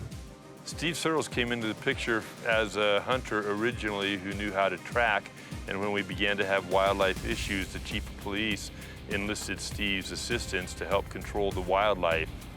Go on. You know better than this. And as a self-taught professional, he has become very well educated in our local bears' behaviors and how to condition them and use techniques in controlling their aggression to help them realize that human beings probably are not the best people to be around. All right, you guys, across the bridge, let's go. Steve's official title is Wildlife Patrol Officer, but he's better known as the Bear Whisperer. For probably the last 15 years, I have tried to vocalize with bears. I've been too embarrassed to share that. I do it privately, and some bears, when they see me coming, they will start vocalizing. Other bears are a lot quieter. Just through trial and error, I just tried different techniques to make my job easier. Oh, I hear ya. I would describe Steve as a completely unique personality. He's intense at the same time as he can be fairly laid back. All right, you can come over here. He's dedicated his life to hanging out with the bears and getting to know them and trying to understand them. Is it a brown bear? It's a black bear. So how old do you think that cub is? It is. This year? It was born in February. Over the past 15 years, Steve has developed an unprecedented program to keep people and bears apart. It begins with 2 rules for the bears. The first, be respectful of people. You go on. Bears that aren't afraid of people, it'll get them killed. And so, you know, running bears up is a part of my job. Go on. It'll just make them live longer. Rule number 2, don't scare people. Knock it off. We know statistically that people are rarely, if ever, hurt or killed by a bear. 100,000 bears have been killed by people. There's just no denying the numbers that the bear's going to end up on the short end of the stick every time. What are you doing? Get out of there. Get out. I have this psychological hand on them, and even though I weigh nothing in comparison, they believe I'm the biggest, baddest bear in town. But sometimes the bears are willing to battle Steve for dominance. Enough. Shame on you. A bear's gonna huff at me, and he's in trouble with me. I'm gonna huff right back. I don't back down. And when necessary, Steve uses a variety of non-lethal techniques to teach the bears right from wrong. Get out of here. Go on, get out of here. Get. I love bears, but it's cruel to be kind. They need to learn that people are mean. They'll spray them, they'll run them over with their cars, they'll kill them, they'll shoot them, they'll entrap them. And so I'd rather be mean to them professionally than have them die. Steve is one of the most interesting people I've ever met. He's trained all of our officers on his techniques and strategies on dealing with bears, and we work very well hand in hand with him. Hopefully he's gonna move out of there slowly, and I'm gonna back you up with non-lethal. But most of the time, Steve works alone. Get in there. Go on. You stay in there until it's dark. Go on now, get in there. Go on in there. Go on. For people that see me working with bears or think that I'm nutty or crazy or it's a dangerous situation, when I'm at your home or your city, that's how I feel too. I'm scared of the cities. My safest place I could be is with the bears. But a bear is still a wild animal, and anything is possible. Wildlife 14415. Go for Wildlife 115. Got a report of a bear over on Pine Road. Copy that, I'm in the area. The neighbors noticed a large bear building a den underneath this driveway, and the people that were renting the home called me to come and take a look. Steve films as many bears as he can to identify, study, and better manage them. There's his den for the last 5 months. All right. Just taking a look. Boy, you're huge. This is the largest bear Steve has ever seen. It's springtime. You can't stay under here anymore. We had a long, successful winter. Sometimes I'm called for inappropriate den sites. If it's too close to children or the school, we need to move the bear along and let him know that it's just not a good place for him. All right. Black bears are solitary animals. If their dens are exposed, they usually abandon them. All right. You're feeling kind of anxious? But this enormous bear is agitated. You're okay. And even though there's an opening on the opposite side, he doesn't make a move to leave. To make sure the bear isn't sick or injured, Steve needs to get a better look. My eyes are limited compared to his, and so I always carry a flashlight to try to light bears up. On camera, I'll catch details that I can't catch in the moment. All right. Seem to offend the bear. All right. All right. The bear's threatening move is known as a bluff charge. Go easy. Bears bluff charging is something that should be respected, but try to understand that it's just their way of letting a human being know, can you please back up and give me some space? All right. Okay, okay. All right, all right. If you aren't frightened when a bear bluff charges, you're dead or drunk.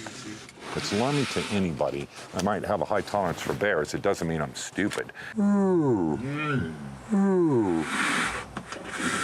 Okay. He was mooing and clapping and huffing. Okay, okay. He's saying, I'd really like you to give me some room. I've been under here for 5 months without anyone bothering me. Now you're in my face. You have that silly flashlight. And would you back off and let me sleep? I guess I wasn't listening as well as I should. Steve wants to move the bear out and on his way, but it's a delicate situation. I thought he would take the other way out. Go back. Not hurting you. Knock it off. No! No! Stop it! Knock it off! No! Go on! You stop it! You bad bear! Don't see that every day. Oh my gosh. That's a no bear. Holy. In the aftermath, you could see that the bear couldn't fit out the other exit of the den. I thought he could. Got to give bears their room. When he came out, he had me hemmed in the corner right here. I hear my vocal commands telling him to no, back up. Hands above my head, yelling at him, and he responded and moved on down the hill. I learn every day. Things that I don't know, the bear will teach me. And so this was a classic example of me learning, and the bear was giving me the education. Wow.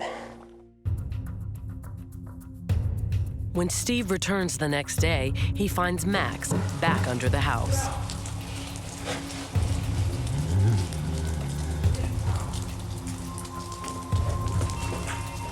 We brought a police officer over. He shot rounds from up above us while I brought the bear out from the other way, and we plugged him in the ass right here. All right, all right. When it comes to personality or habits, every bear in Mammoth is different. Steve makes it his business to know where they are and what they're up to. Part of my job every day is to do like a paper route. And during that paper route, some of those man-made den sites or daybed sites are on my list, and I check them every day. You're okay. Just gonna take your picture. The daily rounds help Steve keep track of the bears in town. For more than a decade, he's been studying and documenting them. Year after year, many of the same bears return. There he is, that's Ace. Hello.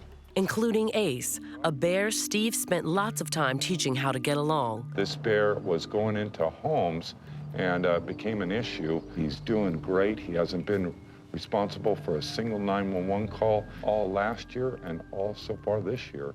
Who's not so little anymore. Whoa. Ugly Bear, who keeps himself out of trouble. The old bear Half-Nose. Oh, you look good. You look good, pal. And one of Steve's most stubborn bears. Hello. Is that you, One Ear? The bears are always in the shadows, and as much time as I spend with them, it's still hard to determine one from the other. Under the darkness or the canopy of the forest, it's sometimes hard for my eyes to adjust and see. Now I can see clearly. It is you. It's One Ear. You're looking a little tore up, but not too bad. Steve gives each of the older bears names. Bears are only named for their physical characteristics. I don't name them Bob or Joe or Susie. I name them One Ear or Half-Nose or Blackie, Brownie, Blondie, names that I can help remember my bears I'm working with this year. One Ear, I've known him for, geez, maybe over 10 years. He knows how to get along with people and how to stay out of trouble. But there was a time when Steve and One Ear were at odds. Hey, One Ear, stop it! Get down there. Go back. To personally look in my face and not move away when I approach him, that doesn't stand with me. No, One Ear! Get back. Whoa. Go back now. After countless run-ins, the old bear has finally learned to play by Steve's rules. Do the bears remember who I am? Probably better than I remember them. They have wonderful memories. Black bears are extremely smart. They're known for their ability to communicate, cooperate, and grasp simple concepts. What a nice bear. He continues to just move on out of our way and give us our space where it should be the other way. And this is one of the few bears that's still alive that I started the original program with. You don't get this old by being stupid, and so he's a very intelligent bear. Hello. One of the most important parts of Steve's job is keeping the bears away from crowds, especially during the height of the tourist season. I'm gonna come up there and bring up an officer in just a little bit. A large cinnamon-colored bear has been spotted inside a culvert, too close to a busy arts festival. We have probably several hundred people there right here. There's a bear there. They have concerns about it staying the day here and likely going to ask the bear to leave. That would just be a bear near the art festival, and I might use a unit over here for a few minutes. With so many people all around, Steve calls for backup. The lady who's running the event, she's concerned with the bear sleeping under the road and wants it removed. The exit of the culvert is that concrete buttress right there. Where does it come out? Over here? Right there on the other side of the street. And the bear is sleeping about 30 feet in. And it is that concrete spillway is where the bear is going to predictably come out. The least offensive thing I think I could do to the bear to drive him out is touch off 2 flash bangs. It's just a very simple device. Flare gun is what basically is for moving on wildlife. It's all just a helpful, non-lethal tool. Just startles the bear and lets him know that he needs to move on. The officer loads his rifle with non-lethal rounds in case the bear runs into the crowd instead of away from it. Steve went to one side of the culvert, and I went to the other side of the culvert and stood up on the roadway so where I can see the bear actually exit. He's just in the wrong place at the wrong time. I'm gonna torch off 2. They won't touch him. The percussion is gonna drive him out. Go on now, you gotta go.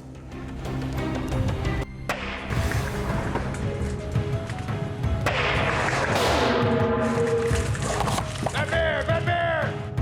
That bear! That bear! And when Steve shot the flashbang, the bear went through the culvert out towards the golf course, and I was in position to fire a less lethal round and scare the bear if the bear was to come back towards the roadway. He's right there, bro.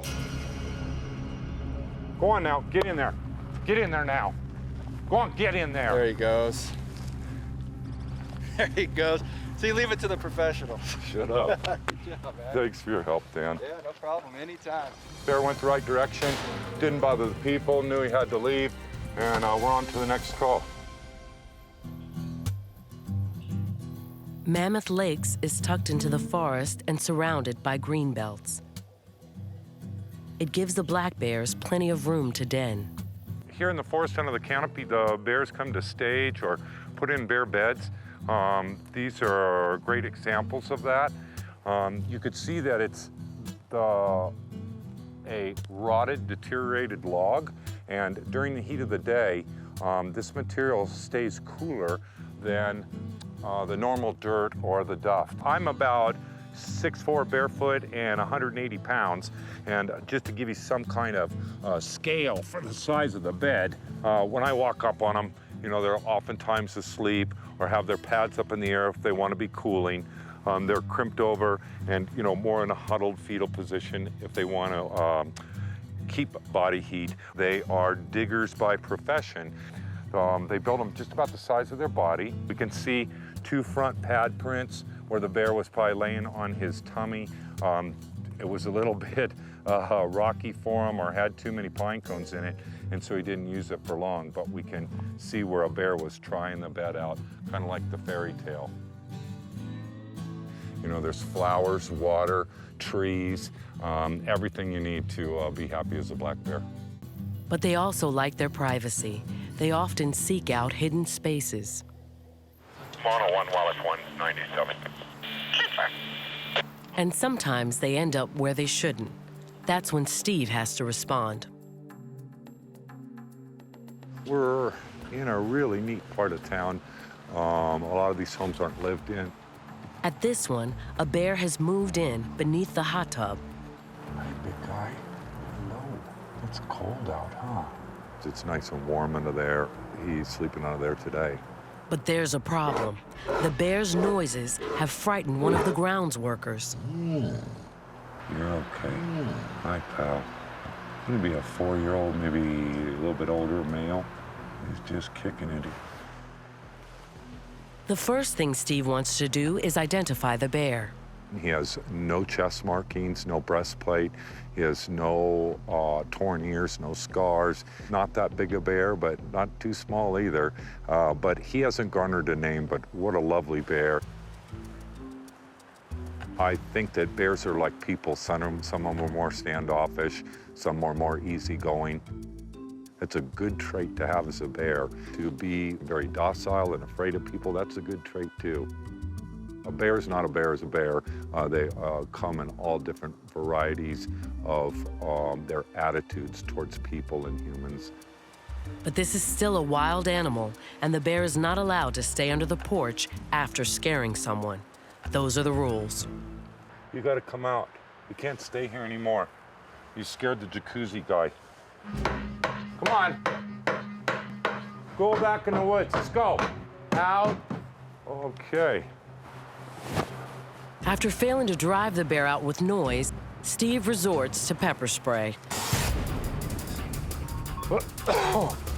This form of non-lethal assaults the bear's senses, but it completely wears off within 8 to 10 minutes. The only lasting effect is the memory, which can save the bear later from getting into another dangerous situation with people. Come on, out! Get out!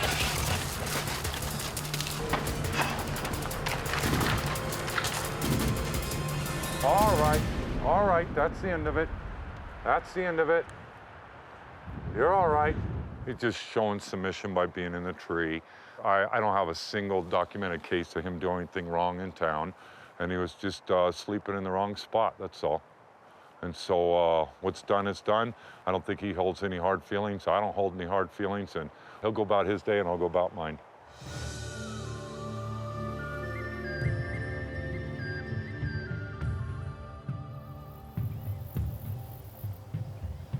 That kind of live and let live attitude is something Steve tries to cultivate with the bears, as long as they stay out of trouble. He loves just spending time with the bears. They calm him down. Steve's got a lot of energy, and you know, when he's frustrated or upset about something, he'll just take off, and you know, he'll go and be with the bear.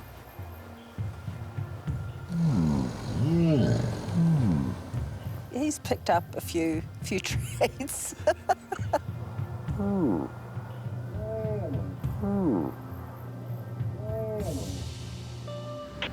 1, Wildlife 1. Wildlife 1, Mono 1. Can you show me 10A? Steve's known some of the older bears more than a decade and has become friendly with a few of them. Hey, buddy.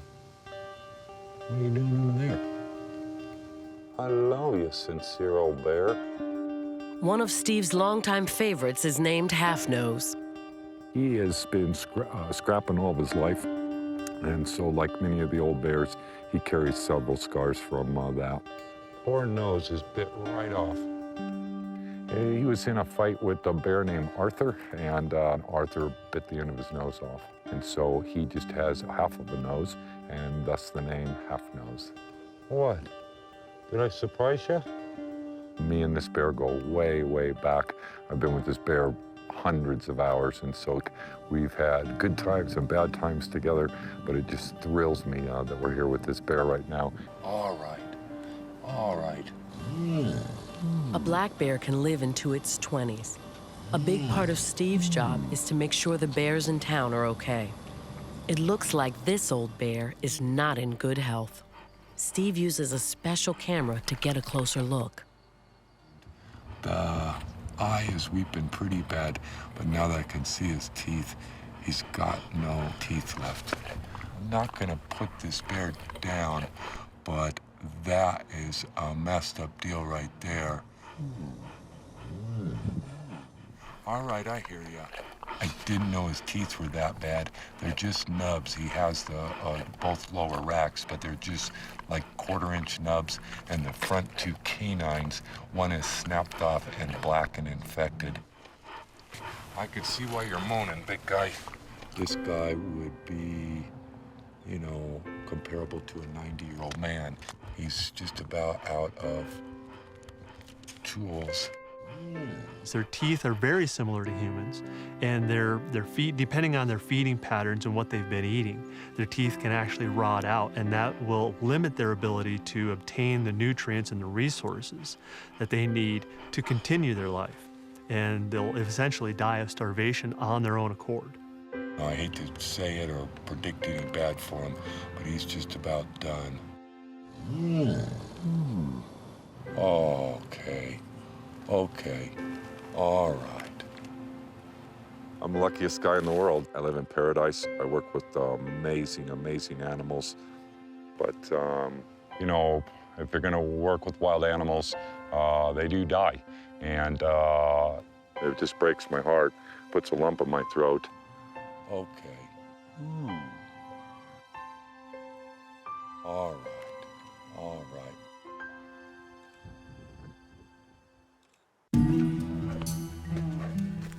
Steve Searles is devoted to protecting black bears. But he can't save all of them. In Mammoth, the bear's single biggest threat is traffic. I'm sorry to say that the accidents that we've responded to and seen this year is more than I've ever seen. Bears often misjudge how fast a car is going. With lots of tourist traffic and a major highway nearby, collisions are inevitable. Copy, any suggestions? I responded to a call from dispatch for a bear that had been hit on our highway coming into town. Steve doesn't know what shape the bear's in, so out of respect for the animal, he looks for it alone, bringing only his camera to document whatever may happen. I found the bear. All right, pal. Steve's seen this bear before. It's a burly male he spotted for the first time a few months back. Wow, look at that guy's huge. Steve spent time over the winter studying the bear. You're okay. You're all right. Hey, mister. Hey, guy. And I respond to a call for an injured bear that I don't know. It's difficult. When it's one that I've spent a lot of time studying, it makes it extra hard. Hey, buddy. Hey, mister.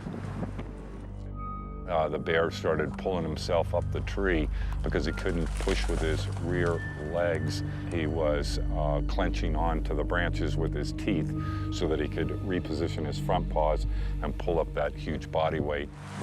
Are you all busted up? Are you all busted up?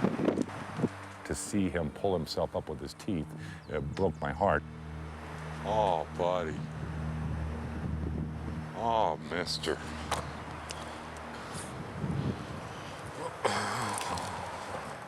He splayed out on the branches and was in a lot of pain.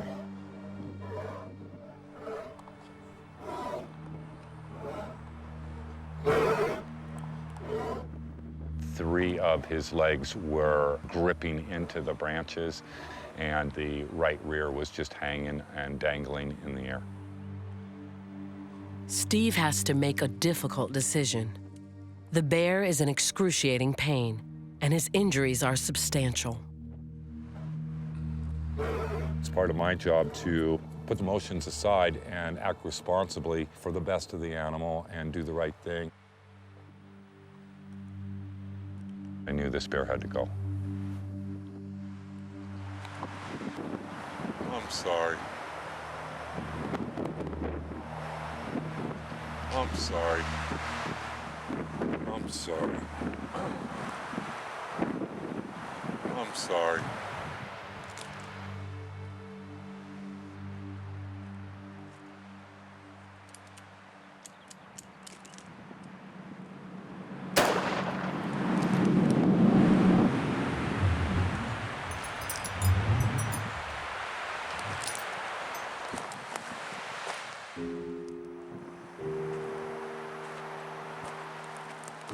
Working with wildlife has the good days and has the bad days. I got blood on my glasses. That's a bad day.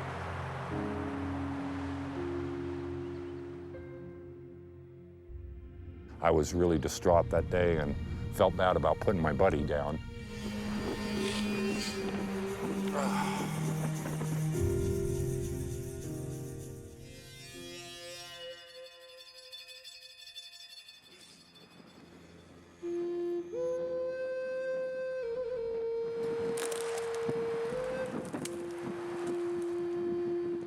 Then I went and got gloves, got up there and unwrapped them.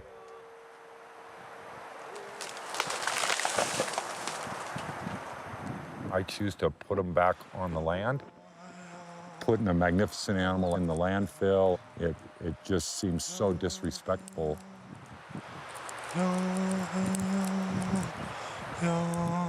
Ending an injured bear's life is an agonizing part of Steve's job. It brings out a side of him few ever see. He sends the bear off in the tradition of the local Paiute Shoshone tribe, who revere the bears.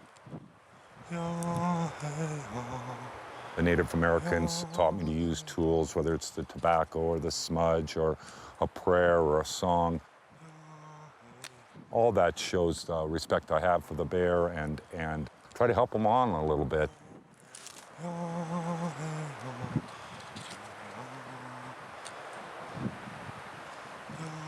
Through these small offerings, it helps to hopefully soothe his pain as well as mine. Take away, away.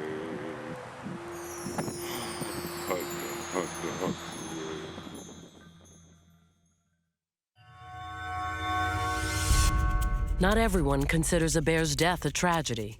Because of their immense size, adult males are prized by hunters as trophy kills. How long ago was there somebody with the gun? Hunting is legal in California, but not in the town of Mammoth Lakes. So when Steve gets a report of a bear that's possibly been shot, he responds quickly. The man says that there was a guy with a gun 20 minutes ago, and then his kids say that there's a bear that was twitching around and laying down in the backyard.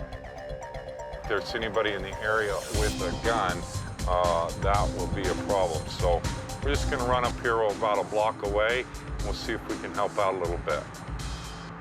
Based on where we are in the neighborhood, it's gonna be likely Big Red or Little Red. I can't hardly tell them apart anymore, but this is their area.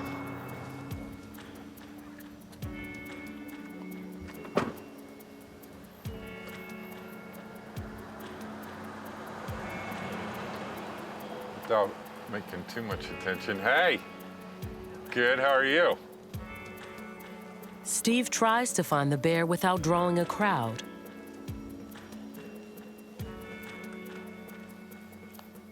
He heads to the house where the bear was last seen and finds it under a porch.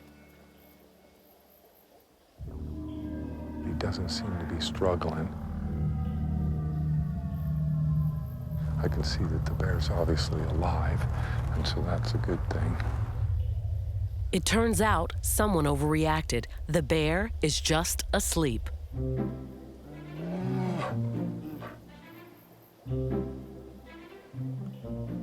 It's a 6.5 foot, 7 foot bear.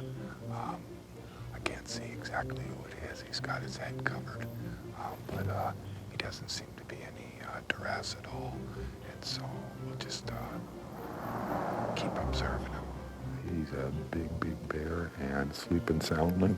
We'll probably let him be here until this evening where he can move out safely.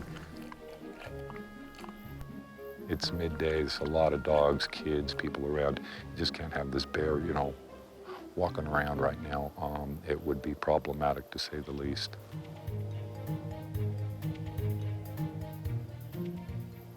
Hello. Hello. We don't mean you no harm. Yeah, I think I woke him up. You all right? You look okay. All right. You're a Popeye. You're a Popeye. Okay. Okay. The bear turns out to be Little Red, one of Steve's study bears who typically stays out of trouble. All right. We are kind of in the middle of two busy streets, and so we don't want to move this bear right now. This ain't good.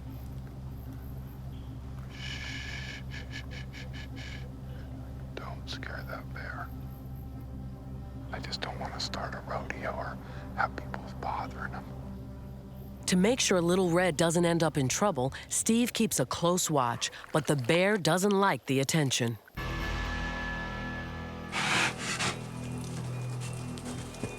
He's got his front shoulders down. The bear's body language signals his level of anxiety. Little Red feels threatened.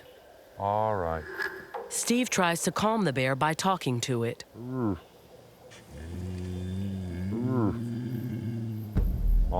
I know. Okay, I'll back off if you do. If we're out in the forest, we would have backed off immediately. I own the pavement, He owns the forest, and that's the deal we have. And he was trying to challenge me, basically, you know, near my home, and that just won't go square with me. It's a tricky situation. At any time, Little Red could overwhelm Steve and win the battle for dominance. Black bears are strong. They're immensely strong, stronger than a human by far. And it's really easy for a black bear to overcome a human. All right, all right. No, no, no, no. We already talked about that. You stay right there and get some sleep. All right? With male bears, it's often a battle of wills. For Steve to maintain absolute authority, it's imperative that he gets the bears to back down every time. We're not in the middle of the forest. We're in a residential area. All of his senses know that. All of my senses know that. It's just bad bear management to let bears bluff people. It starts with me. It'll go to the tourist locals. And I run this town, not him. He's more than welcome to live here, but he can't bluff people off. There you go. There you go. Come on, outside. Get out of there. Earlier, Steve evicted a bear from under a house with a jacuzzi. Now, he's been called back to the same location. Well, this bear don't mean any harm, but he's found just a great spot to hang out. And he'll remember me running him off last time. And so we're just gonna give him a little nudge and reinforce the message that he can't be out here, be under here. Come on, you remember, come on, out. Poor guy thinks he's in paradise, and I gotta let him know he's not. Come on, out. He didn't like that pepper spray last time. Come on, let's go, out. Come on, get out of there. But when Steve finally sees the bear, he makes a surprising discovery. Oh, hi. Well, it's not a nice bear. I thought it was the same bear as last time, but it's not. You don't want out. Pepper spray was so effective the last time, Steve decides to use it again. All right, dude. You gotta come up. Here we go.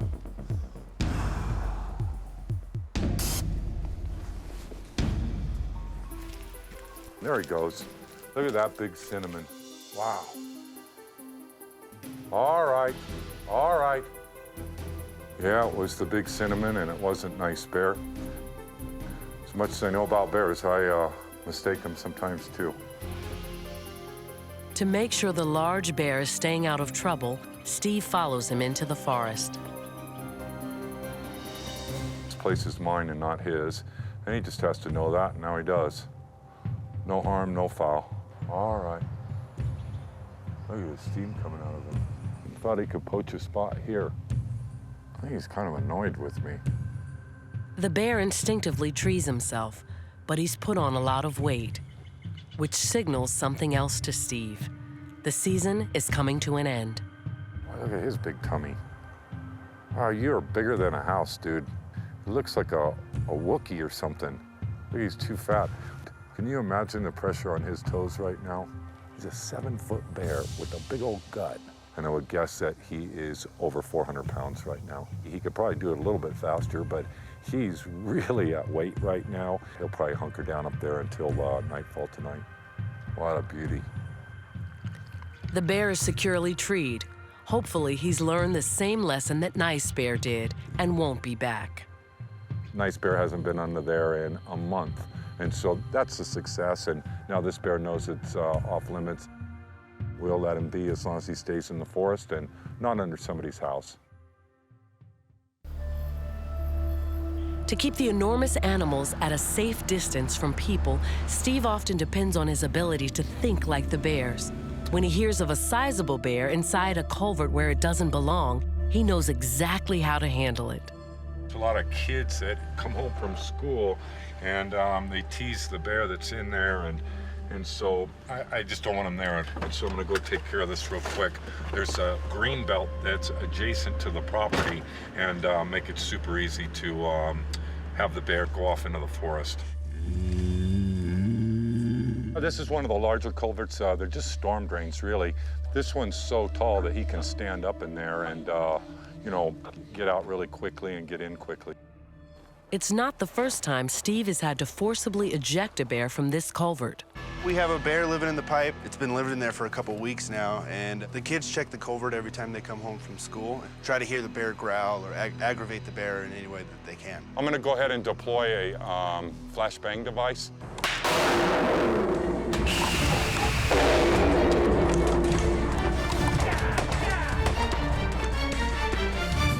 But this time, there are no bystanders. It's only Steve and the bear. Well, where the bears are and what their habits are, I try to keep that secret. The police are out doing police work.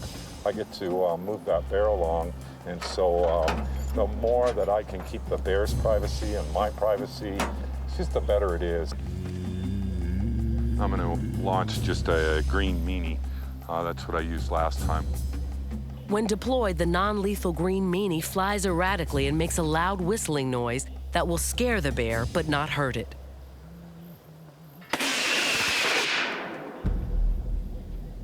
It doesn't work. The culvert is the length of a football field, and Steve can't get a good angle on his shot, so the green meanie barely makes a sound. He tries again.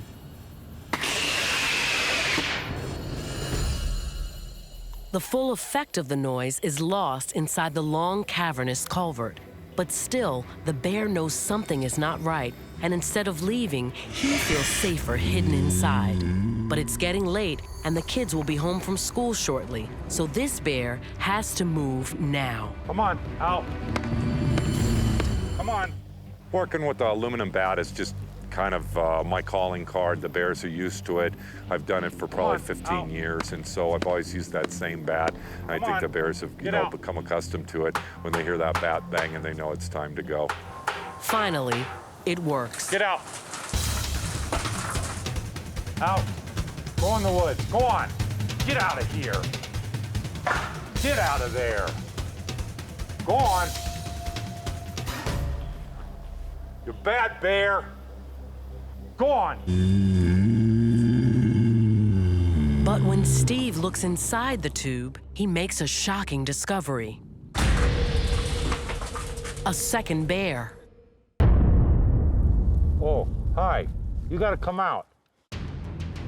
Once again, Steve finds himself in an unpredictable situation. Lo and behold, there wasn't one bear, there was two. To have two bears bed together is really quite odd.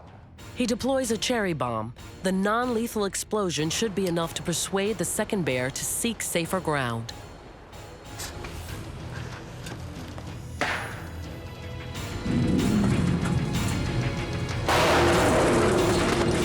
Go on. Go on, yeah. Last couple of years, we've seen the bears teaming up more, and I don't understand it all yet, but we'll keep studying it and learning from them. But the buddy bears seem to be in there coexisting just as well as we do. It's just another twist in what has made this the strangest year Steve has ever seen. This bear's left the area and into the forest. I'm 1098 and 108 available. Everything I know about bears, they taught me. I try to bounce that back and teach them. I'm not the nicest guy in the world. I pretty much run alone. I work alone. I am kind of a solo guy. The bears are kind of solo, and so it really works out for both of us.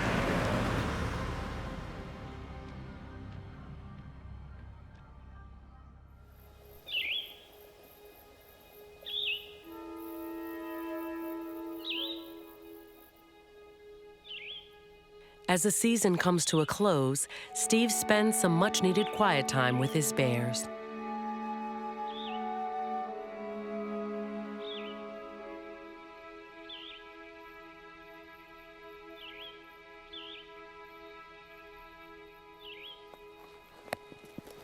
Hey, big fella. Oh, no. You're all right. Yeah, this bear has certainly made weight. He is looking very fit. We're glad to see him. These bears won't be in town much longer. They'll go up to altitude where they make their dens, and They'll be out of town for another 6 months. It's just a real magical time of year for me that, you know, I can see them up close and personal before they go into the long den. It's a bittersweet time. Steve can never be sure which bears will return the following spring, but in his own way, he sends them off. Boy,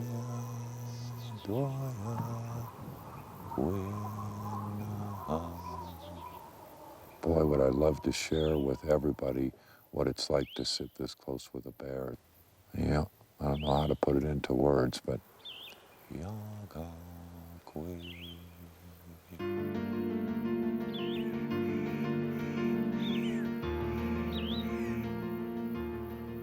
I'll miss him. I will. You helped me a lot more than I help you. You have a good night.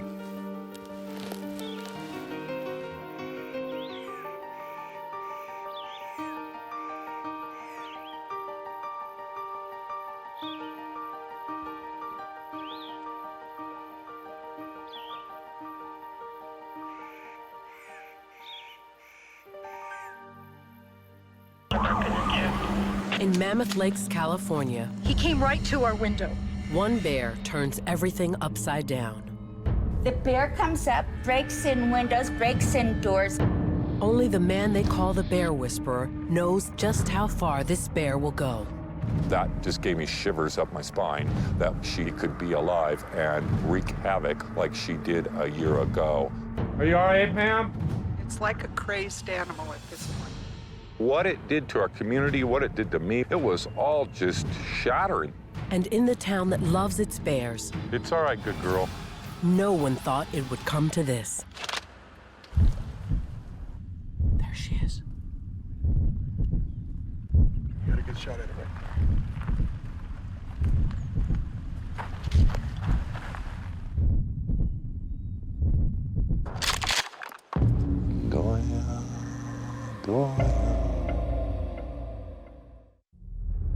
Mammoth Lakes, a mountain resort town located in the middle of some of California's last true wilderness. I happen to live in God's country. We're a day's walk from Yosemite. It's just paradise up here, and so the people know it, and the bears know it too. The Mammoth Lakes area is very popular with black bears, and the residents down there have really taken to these bears. They feel that those are their bears, and rightfully so. I mean, they learn to live with these bears, and they become residents of the community just as, you know, the humans that live in the area are. As the town's wildlife patrol officer, it's Steve Searles' job to teach bears to be respectful of people and their houses. A bear that encroaches on either can end up being killed by authorities. No. Move away. He relates to bears and is able to convince them not to get into people's territory in a dangerous way. He teaches them how to live with people, and he's been teaching people how to live with bears. From the minute the bears emerge from winter hibernation, Steve is on patrol. They've lost approximately 50 to 60% of their body weight surviving through the winter. So when they wake up in the spring, they're motivated entirely by food. They will wake up in the morning and they spend their entire day searching out food sources. The cycle of life that we see in Mammoth, the sows and cubs, the lessers, come in the very first in the spring for the food sources that are available in town. They're welcome in Mammoth, as long as they don't forget their bears. We're about 200 yards from my house. It's one of my favorite places in town. And the bears come here and hang out. They have everything they need: safety, food, water, and habitat. Natural food is good. Human food is bad. It's especially important to keep mothers, called sows, away from people food. Get out of there! Hey, get out of there! You naughty bear! None of that! Sows teach their cubs how to eat and how to forage in a very peculiar way. The sow will eat an item, and then at the same time, the cub is watching what the sow is eating. the cub will come over to the sow and will sniff her breath.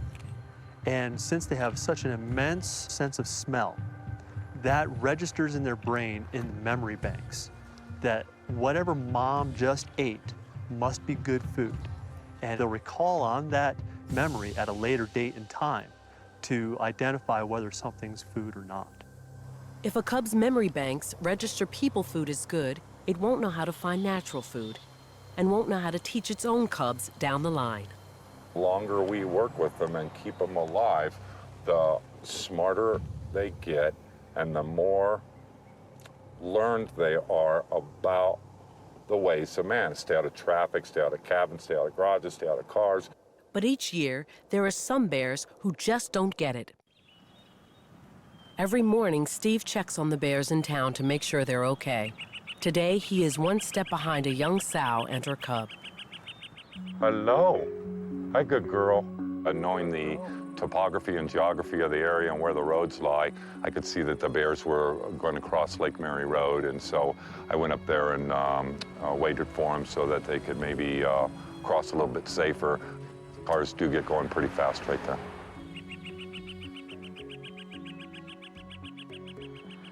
Here we go, here we go. As far as doing traffic control for my bears, it happens, you know, on a regular basis. I wish I could be there every time a bear crosses the road. She's right here, right on top. 99% of the time they cross safely. It's all right, the other times, it's most of the often fatal. It's all right. It's all right. There you go. Go get your baby.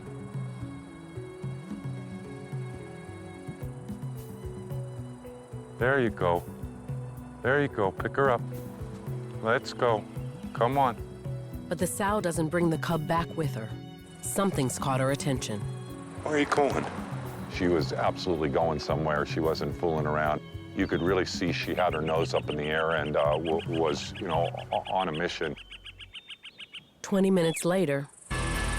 All right, so you're in 9, the bears are at 5. I'll be en route right now. Thank you very much for calling. Steve finds out exactly where the two were headed. Mono 1, Wildlife 1. Wildlife 1, Mono 1.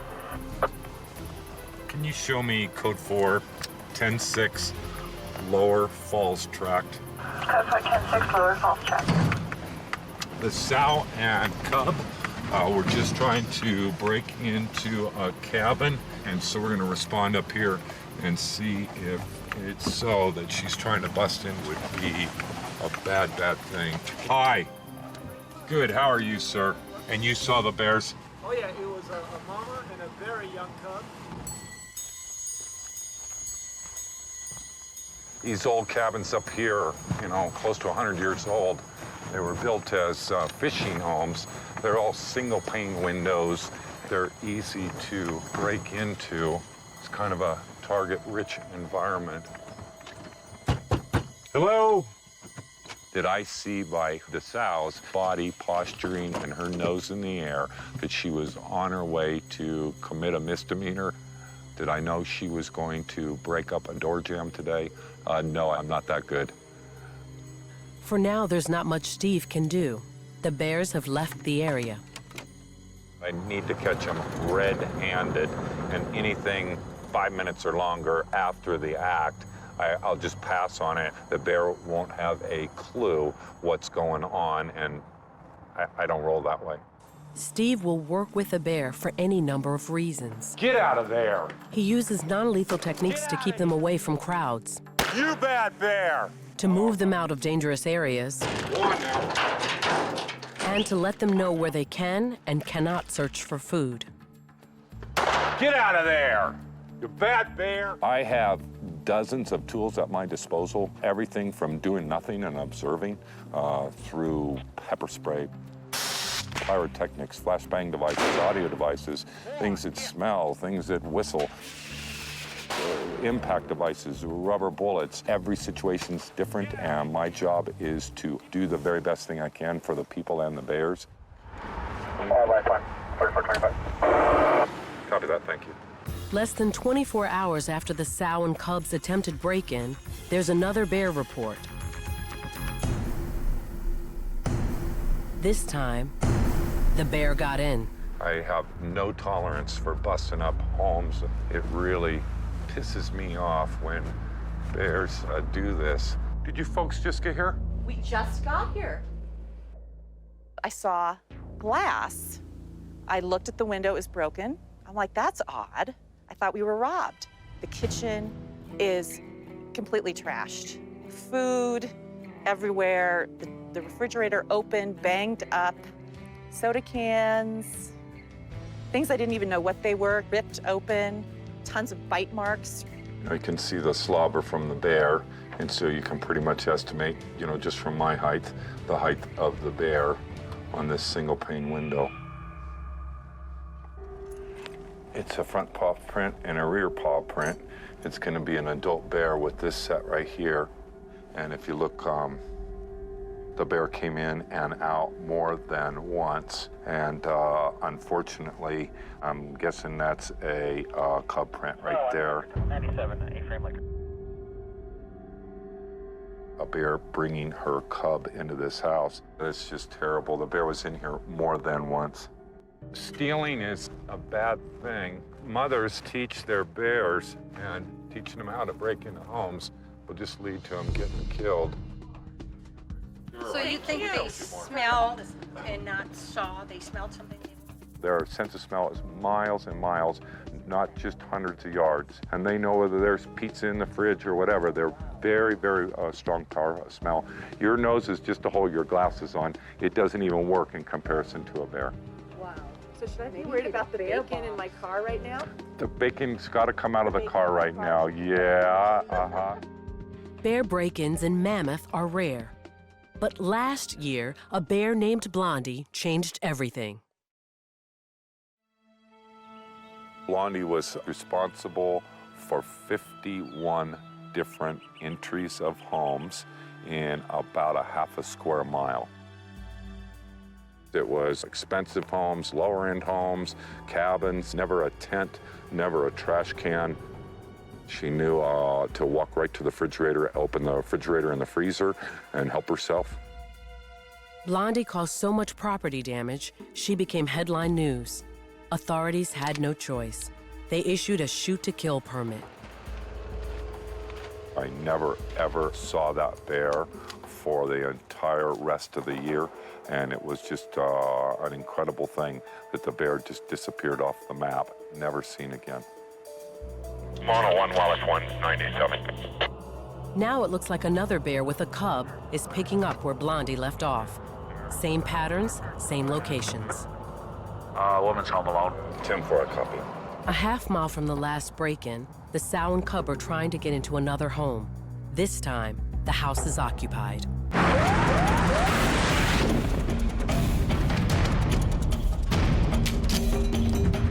Hello? Are you all right, ma'am? Where are they at? There's nothing out here? No, ma'am. Are you okay? Yeah, I'm okay. I was All right. trying to get through a window out there. All right. Bears should not be pulling on anybody's window, especially an occupied home. I take it very seriously, to get a bear shot. I wish I got here sooner, and I would have dealt with it right then, and we're just a few minutes behind the call.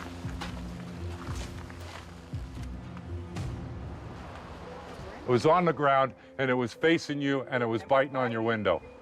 And the baby was right in between all those little trees there. All right, thank you very, very much. Mono 1, Wildlife 1. I'm gonna be 98 from the call, report taken. The bears are UTL, but I'll be patrolling the area for the next hour or so. Within a half hour, Steve gets the tip he's been hoping for. We had a call from one of my neighbors out here and let us know that the sow and cub was lurking around again. And if I can catch her red-handed, it'd be just great. Straight up this way? Yeah, right up the hill. I think we're hot on her trail, and again, no offense to her, but she has been acting up a little bit, and done correctly, aversive conditioning can change her habits for life. Copy, so... There you go. Pardon.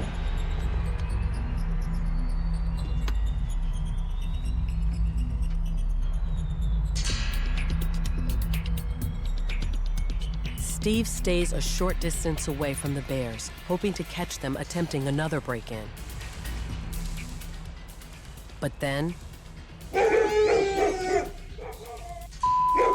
neighborhood dogs frighten the bears. The sow runs one way, the cub heads up the nearest tree. With the sow and cub separated, Steve shifts his efforts from punishing the bear to reuniting her with her cub. We got 3 dogs on the bear right now. We got a baby cub right here at 10 feet. She can't leave the cub here. You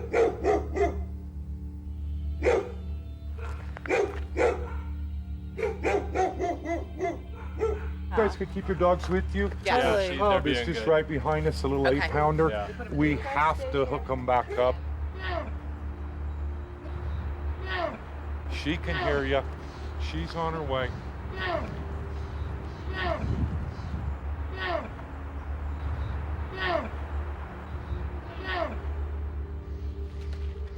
Here she comes. All right, all right.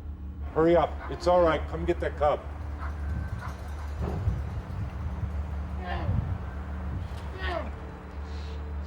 Go ahead. Calm her down.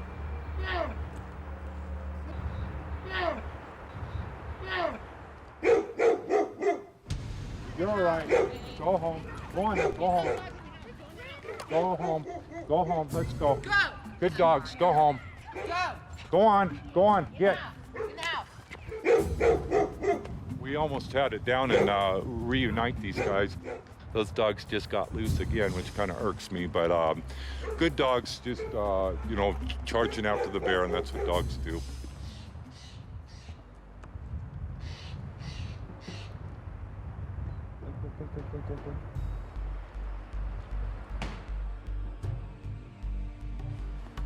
Finally, after 40 minutes,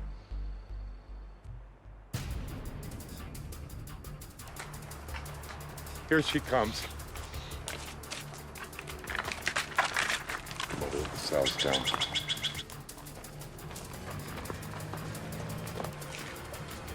Here's the baby coming down. There you go. Come on.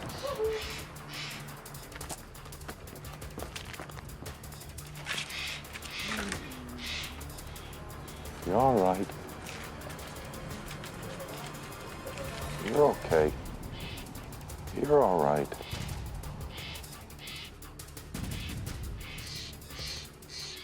the sow and cub reach the ground, but there's still a lesson to be learned.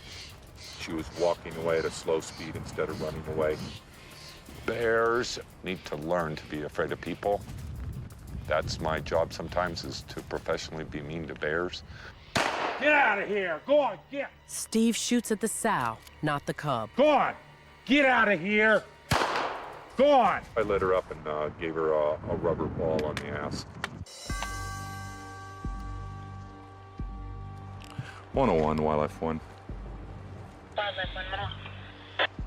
I just fired 2 deterrent rounds on this sow out on Woodman Street. We're code 4. Just FYI, if you get somebody calling in. They are non-lethal rubber rounds, light fields, and they work just great. It's a soft rubber, and just reach out and tap her and let her know she's in the wrong place at the wrong time. Don't be walking around midday checking windows. We'll treat you like any other perpetrator in our town. Steve measures his success with the bears by their actions. 24 hours after shooting rubber bullets at the sow and cub, they're staying away from homes and eating their natural food in the forest. It looks like the aversive conditioning is working. Wow, I mean, this is what it's all about. When we get them to practice more of this behavior and less human action behavior, my job is, I'm the luckiest guy in the world. In the quiet of the forest, Steve gets his first close-up look at the sow. These young bears are difficult to identify sometimes with them shedding out and changing colors. This one's a two-tone bear, a little bit unusual. It's 3.5-year-old female. She came out of hibernation with 2 cubs. One died right away early in the spring, and then she was left with 1 cub. She entered at least 3 different homes while she had her cub. One of the really odd things is that the homes are all being vandalized in the daytime. Steve begins to piece together everything he knows about this bear. It all seems eerily familiar. The size makes sense. Her age makes sense. Every single thing indicates that it's the bear who entered all the homes. Last year, Blondie, that she could be alive and wreak havoc, that just gave me shivers up my spine. Dark head, dark legs, blonde straps and back, blonde highlights. That hasn't changed much other than the blonde continues to darken, but those same basic color patterns, same age, same sex, same homes that are being broken into. Blondie never went in a single home at night. She only went in homes in the daytime, which made it even more offensive. When Blondie first appeared, she was an orphan cub who had to learn how to survive on her own. The bear's been staying out of trouble, but did enter this home last week through an open window. That's just terrible for a bear to learn those lessons. This bear is going to grow up to be a big, huge bear. And if we don't train him correctly from the start, then we get what we deserve. I'm sorry, buddy. Feeling good, huh? The bear just got in the habit of going into houses that were open, all soft entries, open sliding glass doors, open windows, and it would go straight to the fridge, right past the trash can, and help itself to ice cream or fine cheeses. Guava was a favorite. People weren't afraid of it. They didn't report what she was doing, and they would just shoo her out of the house. Go on, you cute bear, and keep the cookies. And so it went unchecked and unreported dozens of times. What are you doing here? Hey, what are you doing here? You bad bear. You bad bear. No more. It was just a really, really bad example of loving on bears too much. People just went out of their way to protect her. The bear came out of den last year and proceeded to enter homes. Again, they were all soft entries in a half a square mile. 51 times it entered homes. Go on, get out of here! I just could not put a stop to it. Rubber bullets, flashbang, pyrotechnics, the food reward, and the people doting over that bear outweighed me being mean to the bear. The bears left the area. But there was another issue hampering Steve's efforts to teach Blondie. Mammoth Lakes borders federal forest land. Steve's area of responsibility is within the 4 square miles of our town, where Steve can use all of his techniques and efforts to dissuade bears and try and change their behavior patterns. When Blondie raided homes outside Steve's jurisdiction, he was powerless to stop the behavior. Really, it was quite evident that Blondie was going to push the envelope until somebody had to shoot her. A shoot-to-kill permit was issued for Blondie, but then, as if the bear could sense it, Blondie disappeared, and the shoot-to-kill permit expired. I spent hundreds and hundreds of hours trying to locate her or her carcass, and was unsuccessful. It was really odd, but the bear never showed up again. Until now. And though she's broken into 3 cabins, Steve doesn't punish her. For the moment, she's not breaking any of the rules. We reward our bears by silence and privacy for doing the right thing. It looks like she wants to suckle and feed her cub. And so we're just about to back out of here and we'll leave her alone. But she's being a good bear and it's great to see.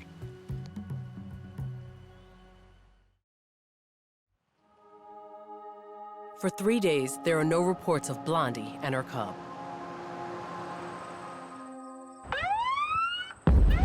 Marty, and copy Wildlife 1. Wildlife 1, 101.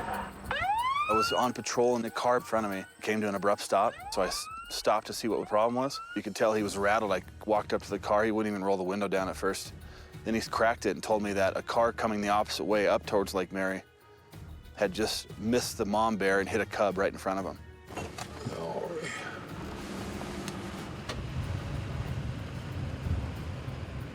Marty, how long you been here? Just about 5 minutes. I just missed it. Uh-huh. The little cub got rolled behind its mom. The mom is presumably on scene. It was dragging the bear off the road, and not good at all, but we'll see if we can help a little bit. I can hear the sow and hear the cub. She's absolutely on scene, Marty. You got lethal on you? Yes. Yeah. The bear was moving like 20 feet each way. You can hear it go down a little bit, come up the hill a little bit. You know, it was moving around like it was pacing back and forth, you know. Sounds like about where that pine is, right? That's what I'm thinking too, Marty. You're right on top of it. We got out spotlights and started looking right off the roadway for the bear. It was right within 5 feet of us. She's, yeah, down to my left now. Right here, Marty. Oh, that's your sow. All right, good girl. All right, she's got it. Hello, good bear. The cub, she's looking to her right. The cub's to her right. Hello, good girl. Oh. Is she coming towards us or is she going down? No, she's probably trying to revive him. Okay, okay. This is a really steep slope right here. Watch yourself now. Watch yourself.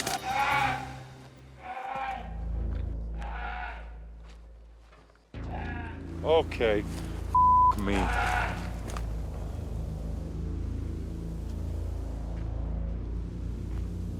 Where we can't work through this brush, that bear can come through here faster than the fastest human on Earth. You need to be careful when you're dealing with an injured bear. The cub is, you know, is all right.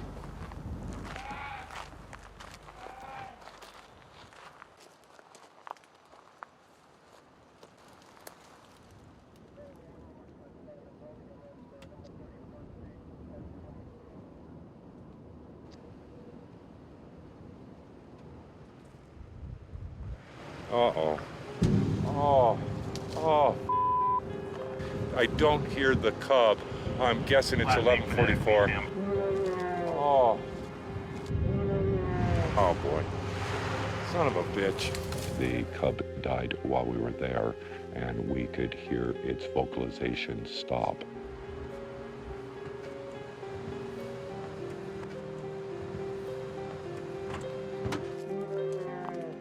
She's mooing over a dead cub, not a live one. Shoot. I hear ya. I hear ya. The mom was just mourning, and haven't heard her sound like that before. I can't say what she's thinking. I could only hear her wailing in grief. Oh, girl. Oh, man. I wish I could help that thing more. You have a really, really anxious sow that's just lost her young, and for the safety of everyone involved, we're going to lay back off this scene.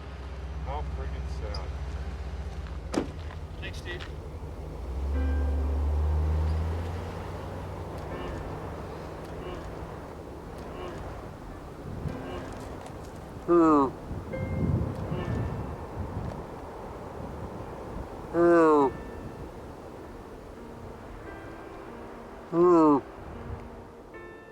I share in her grief.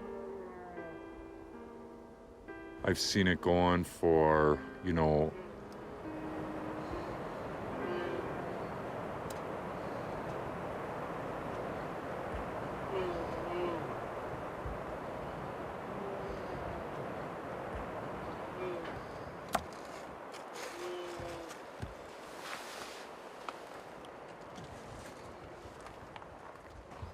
we're done filming, guys.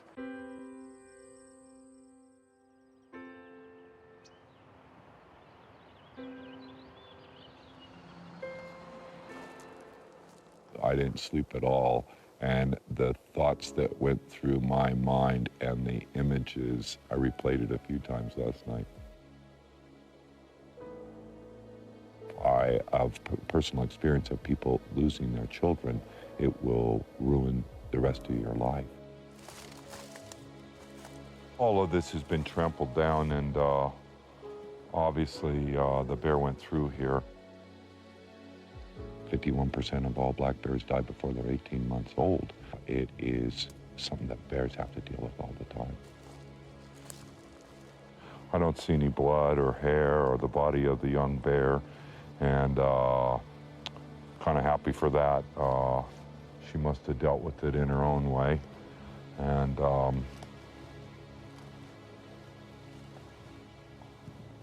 we won't have to do any body recovery today. I see some of the most beautiful things, you know, that anyone could ever imagine. And I also see some of the most horrendous, and it can happen an hour apart. You know, I'm the luckiest guy in the world, and some days suck. Blondie disappears. Steve is now monitoring the big bears who have come into town and taken over the prime feeding areas. Like the bear who's made a local golf course his home. Steve calls him Half Bib. We call him that because of the big blaze on his chest. It looks like a bib. He comes out about this time every evening and enjoys the cool grass. Have a poop and a pee and a little bit of food and water. He's a no harm, no foul bear. He's never caused any problems in Mammoth. I can't document a single 911 call that we were on with that bear. You can set your clock by his habits, and his habits are all good habits. And we'll give him all the room he needs. In the summer, he does try to hold space in some of the most prime habitat, and in this case, he can hold his own in the golf course and makes a good living there on the grass, the flowers, the wasps, the insects, the larvae. It's just a really rich place for food.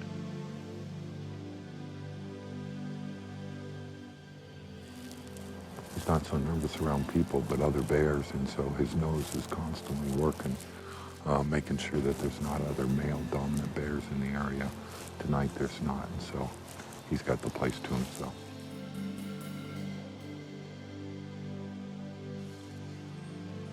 Big guy. Big guy. He isn't habituated, but does he know the ways of man, the traffic patterns, what time the bars close? He sure does. And he's a great example of the bears that we want to keep alive in Mammoth. But not all bears play by the rules of Mammoth Lakes. There's a bear in a cabin up at Twin Lakes, cabin number 4. Here's the entry spot, and the bear went in and out a couple of times, and then just before you got here, headed up the back trail. Just kind of ripped the side off, and looks like it hopped on the bed and went in. Bear was in here for a while. Can you see the blonde-colored hair? Could you describe him for me? It's not a big, super mature-looking bear to me, but it's not a little guy either. She has some pictures here, Steve. You could scroll through. Oh, no. This is Blondie. 4415, 4411. 3 weeks after Blondie's cub was killed by a car, the bear is out of control, He came right to our window. raiding multiple houses daily. I looked up, and there it was by that big tree, just looking at the cabin. I said, there he is. And we know that bear. It's that young bear that's the baby was killed. After her cub was killed, she had more free time and started a new rash of burglaries. A cub in tow is a restraint. She doesn't have that restraint anymore. Blondie's now able to travel faster and farther. She moves outside of town back to land controlled by the federal government, the same area where she caused so much damage a year before. Steve is powerless to do anything. It's beyond his jurisdiction. I was ordered to stand down in those areas with any type of tool that I might use on a bear. Copy that. We'll be documenting. I guess. A letter was served to the city council, the police department, and to myself, stating that I was not welcome to work with bears, lethal or non-lethal, anywhere in those tracts of cabins. But Steve isn't prohibited from being there, and he wants to monitor the situation. Look at every one of these has got bear prints all over them from the same bear trying to push it in. This is the 5th one on the block I know of. Not cool. 6 more cabins are broken into. The owner of the lodge at Twin Lakes, he's had 8 or 9 entries with dogs in the house, with people in the house. This is happening, you know, every day now. The scene is so typical, you know, cupboards opened, refrigerator opened, all the good sweet food gone. I think we're up to 17 or 18 cabins now up in the Lakes Basin in probably 3/4 of a square mile. They get pretty aggressive and pretty confident once they succeed. It was not easy to shoo it away. And usually I can shoo them. And now I just feel we're all in jeopardy. We love the bears, and we hate to see anything bad happen to them, but my view is you do everything you can, and if there's nothing else you can do, then sometimes you have to get rid of it. What it did to our community, what it did to me, what it did to the reputation of the town, it was all just shattering. People were just horrified both ways. The people that wanted the bear killed, the people that didn't want the bear killed, the people that are in the middle of the road, the politicians. It was just absolutely insane. Bear comes up, pulls off the shutters, breaks in windows, breaks in doors, throws things everywhere. Don't be discouraged from picking up the phone. Yeah, but your police cannot do anything No. to get rid of the bear.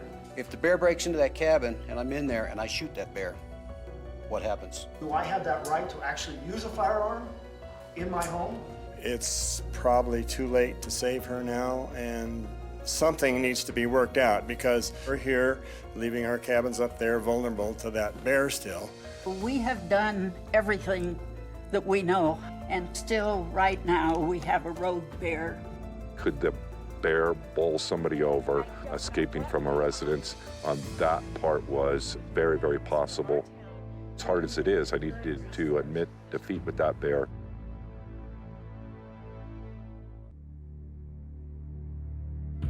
To destroy a bear, law enforcement needs what's called a depredation permit. We had a summer home owner get a depredation permit from the California Department of Fish and Game, which is a process that allows a homeowner to either remove themselves or contract with someone to remove a nuisance animal. She usually went in places that weren't occupied and that were shuttered up, and she would just tear the shutters off, push in the windows. And that's what made her such a dangerous bear, because there was no protection. I mean, if your shuttered cabin doesn't protect you from a bear, then you have no defense. Steve wants to be the one to take the shot. I have gone public asking permission to take the life of this young bear. I have a huge connection with this particular bear. I've spent countless hours dealing with this. If you're not prepared to remove a certain bear out of the population, then you shouldn't be in this line of work. But the permit is for property outside of Mammoth city limits. That bear is in a jurisdictional mess and is on the other side of an imaginary line that the Forest Service owns that property, and it's not within the 4 square miles of town proper, then I'm not allowed to do my work. And boy, am I pissed off. By law, the destruction of the bear falls to federal government trappers who will capture and euthanize her. Relocation is against California Fish and Game policy. We have multiple tools at our disposal that we can use in order to capture a wild bear. We have culvert traps or large cage traps that will put some type of a bait inside, usually a food source that bears are accustomed to. When the bear crawls into the culvert and grabs that bait, it releases the doors and they slam shut, and then they lock, and then that bear is trapped inside the culvert trap. And, you know, typically they're euthanized with a firearm. Bears being shot in the head in live traps bothers me, and especially when it could be prevented. Whatever happens, we should be responsible for ourselves and for our bears. That's why it says don't feed our bears instead of don't feed the bears, because they're not somebody else's bears. They're our bears, and you ought to be responsible for them, good or bad. That night, the traps are set. Blondie never shows. A bear is not a nocturnal bear. It only does daytime burglaries. As every day passes, destroying her becomes a hotter issue for the community that loves its bears. It's not black and white. There is no books written about this or laws written about this. It's to good judgment. We're all here to serve the public. And what would the public want? What would mom and dad and the normal, everyday people that aren't on scene, what would they be saying to do? Shoot. Shoot. Steve can't do anything to save Blondie. The most he can do is help find her and make sure authorities get the right bear.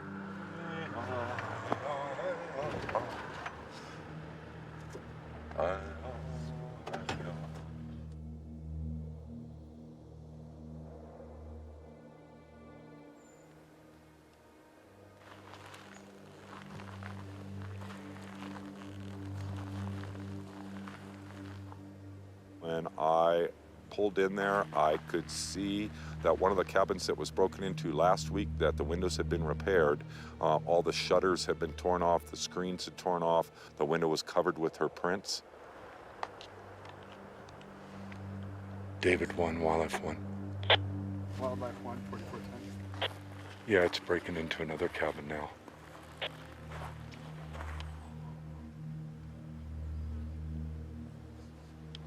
I'm just going to confirm with you. We got the go-ahead. We're good to go. Yes. Okay. We have the piece of paper. The folks who own the summer homes up here, their personal safety is my responsibility. I have to do the right thing by them. And that meant that this bear needed to be killed. Blondie has become a public safety hazard. The bear continues her rampage. But it's daytime, and the feds aren't present. Now it falls to the Mammoth Lakes Police Department to destroy her. We just need to know where he is. Steve. I'm behind the Olson cabin. We're probably 300 yards up from where my truck is. The more of us that are moving through here, the more noise we're going to make. So we need everybody just kind of slow down and be conscious of that.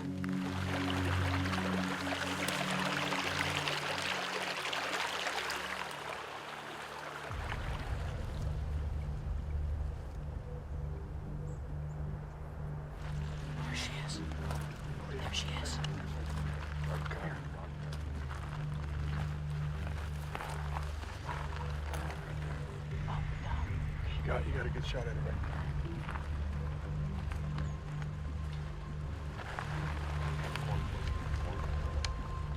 My thoughts were to make it clean, to make it safe, and to just get the problem solved. The bear was probably full from eating and was laying down at the base of a tree. I stayed eyes on the bear. They got locked and loaded.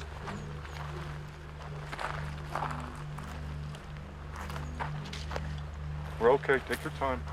Take your time, Karen. Yeah, I'm sorry.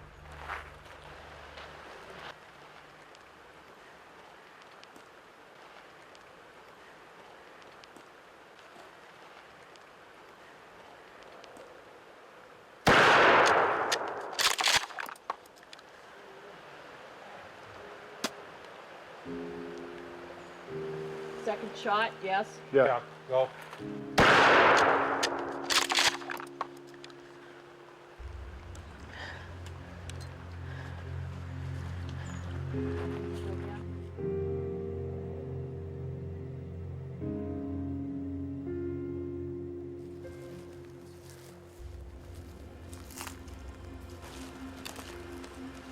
Yeah, everybody stand down.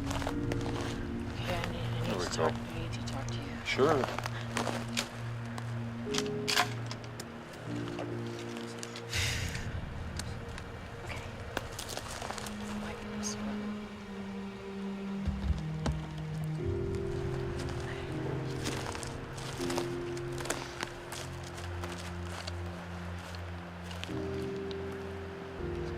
I was sorry that we'd gotten to the point with this animal.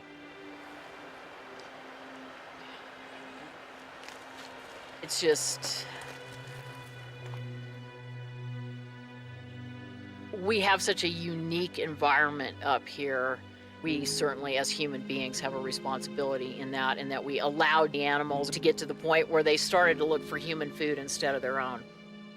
I got a vested interest in it. My cabin's been broken into 3 times in the last 3 weeks. Okay? I understand that, Did you get sir. him? Yeah. Yes, sir, and she's actually a she. And yes, sir. Is that we the did. one? That's the one.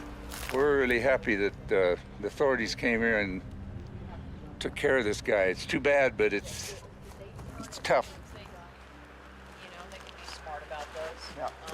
Or it might have taken her a day to go in, but, you know.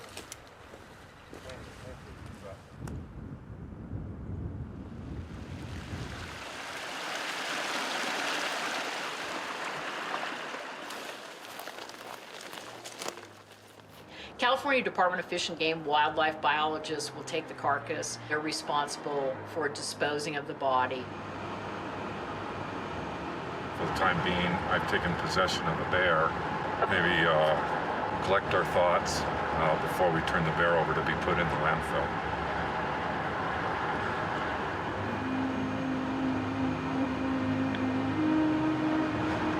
None of this had to happen this way. It's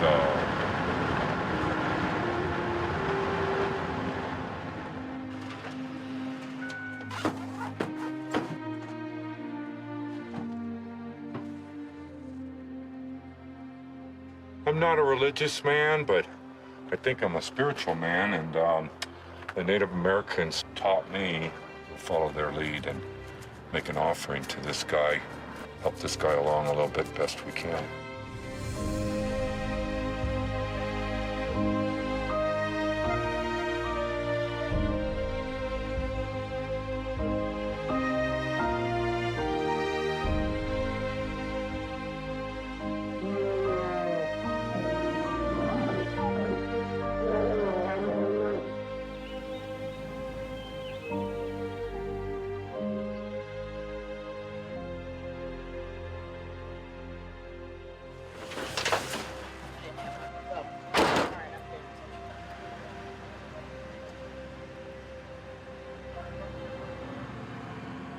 Mono-1, Wildlife 1. Wildlife 1. Can you show me 98 from the Lakes Basin? Sounds fine.